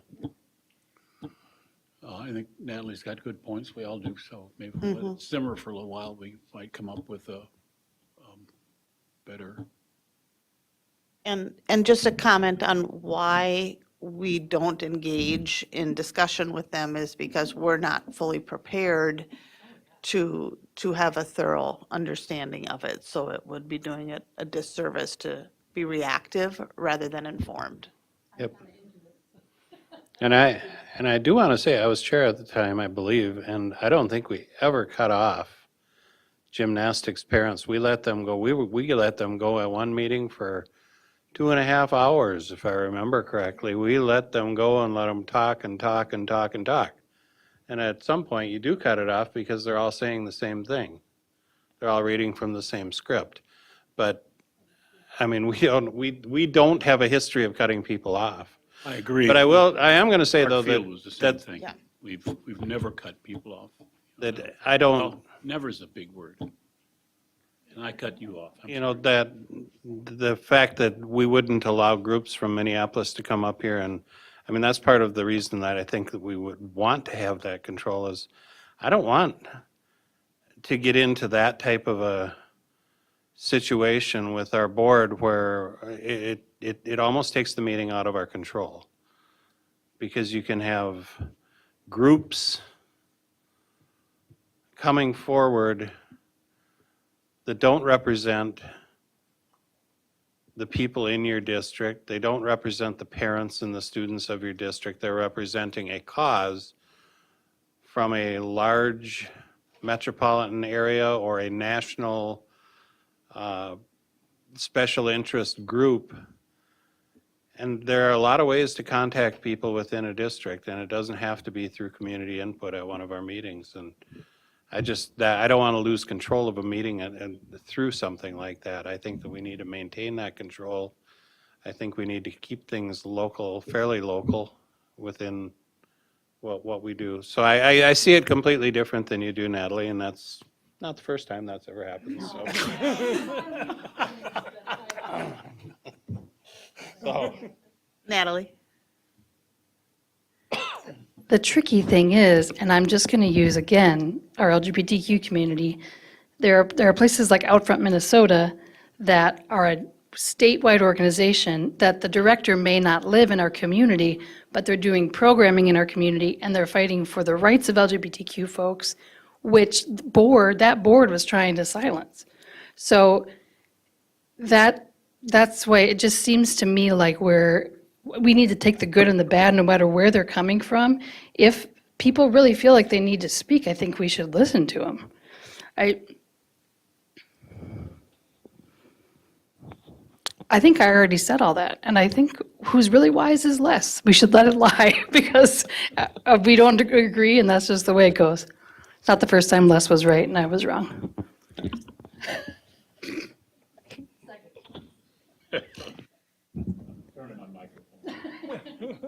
I think that limiting the times to 30 minutes has been fairly applied in different groups. And in situations like Clark Field, where it was like, okay, this is bigger than that, then there were offsets of community input opportunities at Tech High School. And I don't know what that meeting was called. We had 14 different meetings. Yeah. Okay. Residents about the question. Not to say that So they people- weren't necessary, but it just, you provided opportunity. Mm-hmm. I'm not turning my microphone. I'll talk. Can I get a clarification on the chair saying recapping all community input or community input that's not here right before the meeting starts? I didn't understand that. What we, the gist of what the recommendation is that currently when we receive written input, do you want to keep going here with that? Okay. The chair will provide, you'll summarize, you say, well, we received written input at the start of the meeting. Since we don't publicly broadcast public input, for transparency's sake, the recommendation was to say, and in fact, in the board's policy, it says the subject to be covered or the issue to be addressed. So if the board were to enforce the policy and somebody comes and says, my subject is X, then during your recap of community input, the board received 3 written and 2 public statements. But we don't have a community input button on the website anymore. Is that what you're saying? No, and maybe Gary could comment on that. We did that during COVID. Right on the website. Well, you can email us, but I don't think Gary, do you know what I'm talking about? Or Tracy? Yeah, I think, and I think I'm gonna defer to Tammy. She has some information on this as well. Yes, That was during COVID when we had the meetings, public input couldn't be in person, it had to be virtual. So we did create a fillable form that the community could give input in that form, and then it was shared to board members prior to the board meeting, so that they saw what the questions or the comments were. And then just as if it were in person, the questions were sent to administration by the subject matter expert. So now But you're right, you're right, Shannon. It's not, that form is no longer on the website. Right, so we no longer receive community input that is written. I think so. Go ahead, Al. I think a good compromise on this, I don't think that we're trying to hide from the public what's being said in community input. It has to do with not wanting to run into a violation of, okay. So wouldn't a fair compromise be that we don't live stream public input, but we always have it available on our recordings? Because then we can go back and we can blank out anything that would be a violation of data privacy.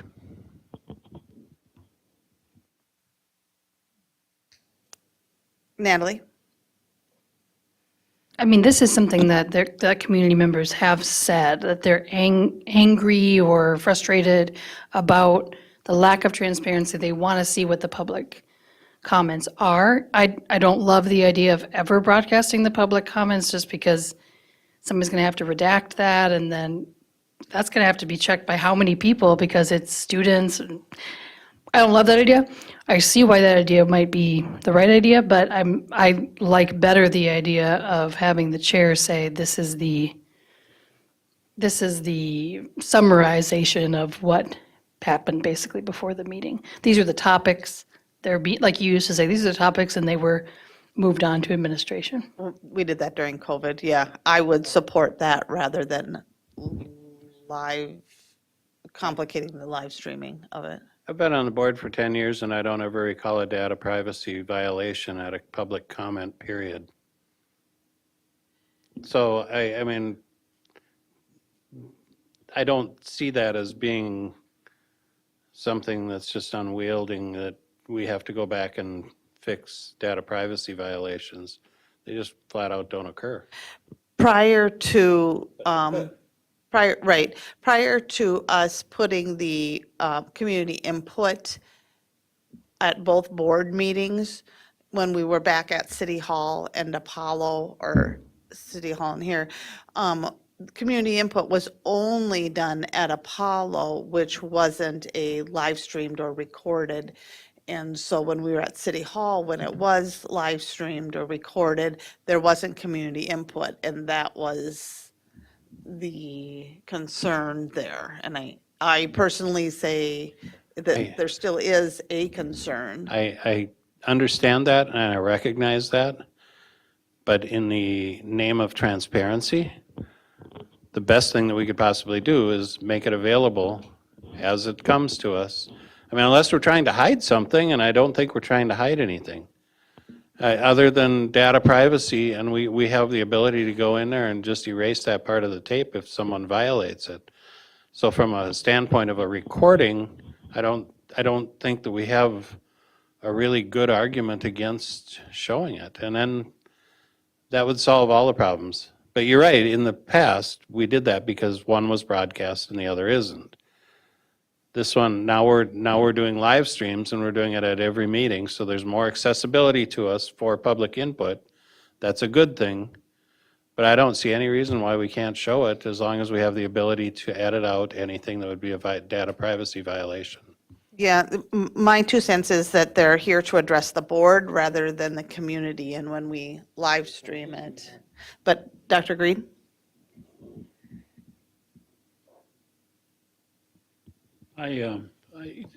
don't agree with providing people with a televised public forum to rant. The people, we haven't had trouble, I think most people come to talk to us and they want us to know how they feel about certain kinds of things and want us to do things. I think that you invite a different group of people when you provide a television opportunity. I think, anyway. It seems to be working rather well that we get the input we need, and that if we list what public input there has been, and if somebody wants to, I mean, I don't know why, I just can't, it seems not a good idea to provide a public forum for someone to talk about something that's not related to what about them saying to us, this is the decision you ought to make, and here's why. Seems, whatever. But then in the name of honesty, we should state it that way. We shouldn't hide behind the data privacy. Oh, no, I wouldn't. If our reason for doing it is that we don't want to provide a public forum. Yeah, I mean, I think. Say we don't want to provide a public forum. Obvious, we said, that for the reason we didn't have public input at the televised meeting was because of that, and we said that. Right. No, I'm not giving you a public forum before the televised meeting, because that's what some people wanted. They didn't want to talk to us, they want to talk to the community, I guess. But it essentially results in people sitting there and saying, I want you to have this information because I think it's important for your decision-making. Even the COVID mask thing, which was pretty heated, still was basically respectful. The thing that wasn't respectful was the selling Wilson School, which went really off the chart.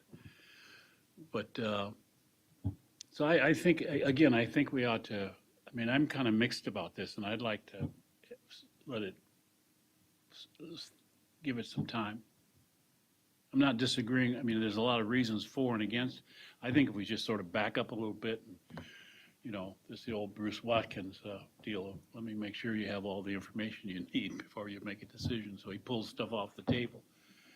I think with this the first reading and causes the juices to flow, and we can then engage this topic. This has been a topic for many preceding board members as well, because I can remember talking to Jerry Von Korf about it, because I got stuck at that every other meeting, that's when community input is, and that upset me because it was confusing to the public, and one was on a Wednesday and one was on a Thursday, and people would show up and we'd be like, sorry, that's 2 weeks ago, and that was frustrating. So when we came to sort of a universal situation, I like how it is now that every meeting, you get an opportunity to address the board, not the community. Then we need to be honest in saying that. Because I don't, right, I don't feel it's honest to hide behind data privacy concerns if I don't feel it's honest to hide behind data privacy concerns if our concern is providing a public forum. Then we should just say that we provide a forum for people to address the board, but we do not provide a forum for people to address the community. I don't even know if we have to say that, basically, but we provide this forum for people to address the school board about school board related issues. Let it go at that. Yeah, and those are the words that I say is prior to opening the school board meeting, we provide an opportunity for members of the public to address the school board. Members of the public. Well, you have taken this to a new level. I'm sorry. Way to go, Shannon. On your own, see? Could I blame Jeff? Because I think I got those words from him. Yes, Natalie. I'm wondering if it needs to be that Madam Chair would say what just happened, which seems like an interesting administrative thing, or would it be enough to notate it in board minutes? Would that be enough for people who just want to know what was said? I don't know the answer to that. But the board minutes are recapping the board meeting, and community input is not part of the board meeting. You're so smart.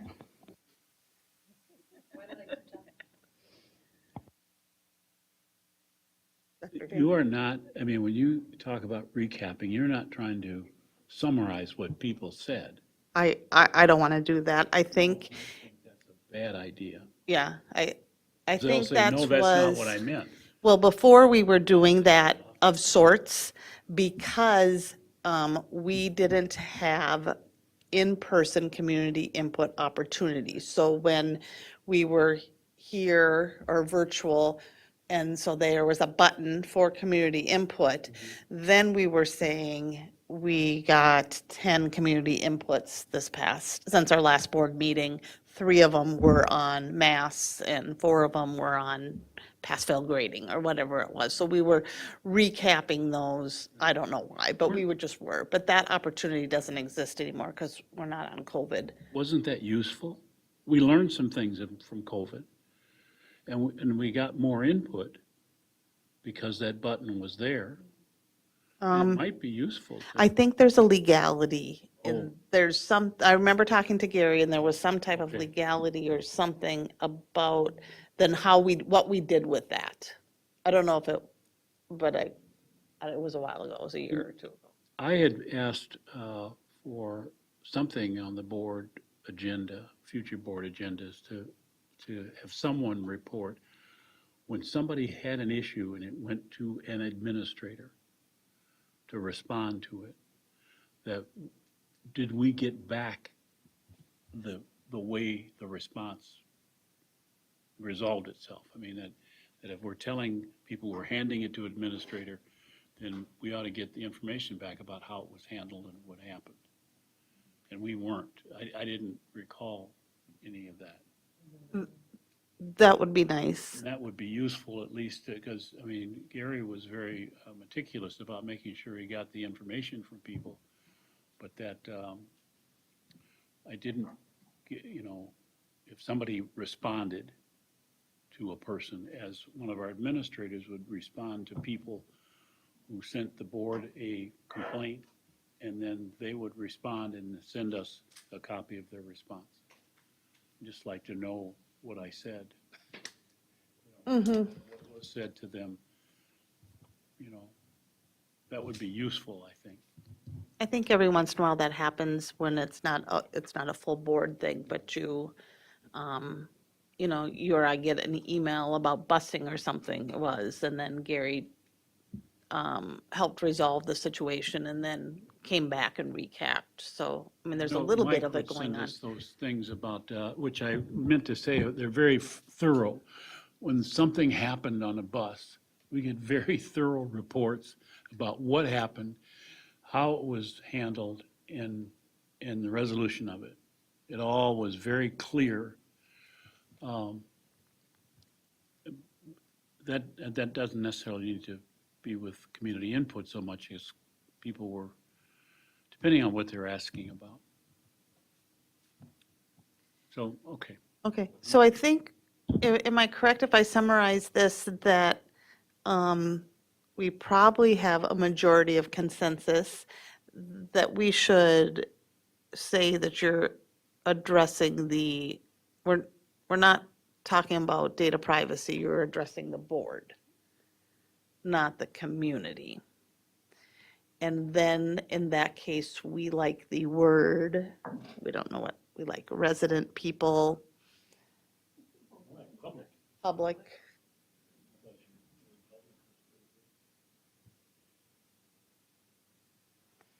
By members of the public. Okay, and we like that they're gonna say their city, not their address. 3 minutes, no matter what. Thereabout. Talk fast. Yeah, sometimes they, The address shouldn't be public, but the address should be for Gary. So we can get back in touch with someone if we have to. Okay. information, not address. Okay. So we're not asking them to announce their city that they live in? The city is fine. You should, okay. You got a right to know that, I mean, that's. It's meaningful, yeah, I agree. The city they live in. Oh, sure, yeah, I think that makes sense. Okay.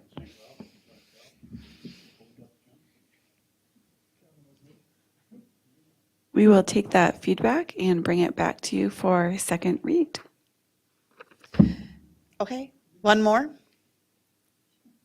Proposed revised board policy 208, first reading, development, adoption, and implementation of policies, presented by Dr. Putnam. Perfect, thank you so much. So this the purpose of the policy is to emphasize the importance of the policy-making role of the school board and provide the means for it to continue to be an ongoing effort. There are just a few word changes to align with the MSBA. The policies shall be the basis for guidelines instead of the formulation of procedures. And again, that's MSBA's recommendation. Again, in the case of the MSBA is in an emergency, again, just wordsmithing, and then just clarity about that we don't have a policy manual, rather we have school district policies and a copy of the school district policy. So it's just taking out the word manuals, which is, again, in alignment with MSBA. And then again, in paragraph E on the final, adding the keeping in mind the mission, and then superintendent or designee. And the or designee is just in alignment with the other policies that the board has established.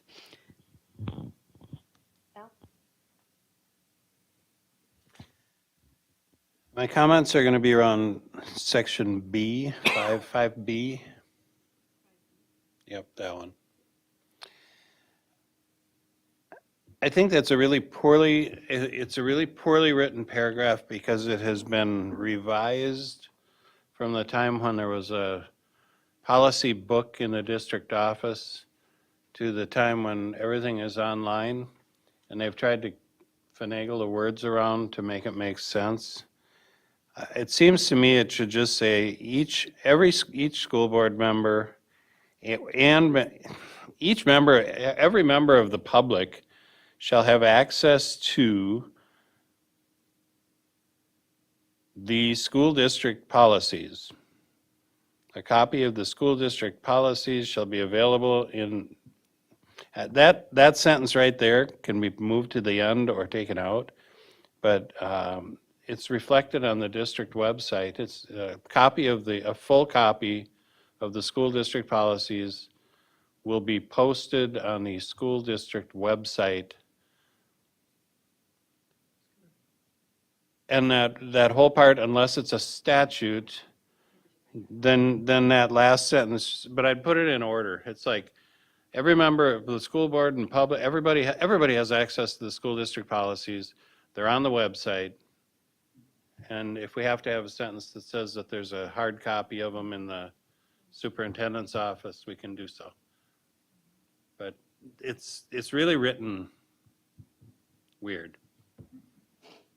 Perfect. We can, it does reflect what the MSBA policy says, so let's just double check that it's not statute, that we have a written copy, and we will adjust it so that the order flows. I think it probably is statute that you have to have a hard copy in the in the superintendent's office. So then just It's adjust that the order. shouldn't be what we're telling the public. Okay. For the public, in our policy, we're telling the public, but it's just, there's a copy of the policies on our school district website.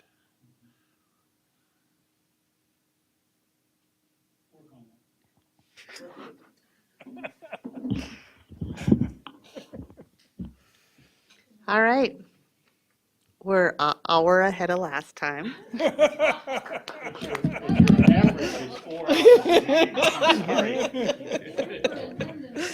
Okay, meeting is adjourned. It is 10:35 PM. Have a good night. Thanks for watching. We'll be back August 17th.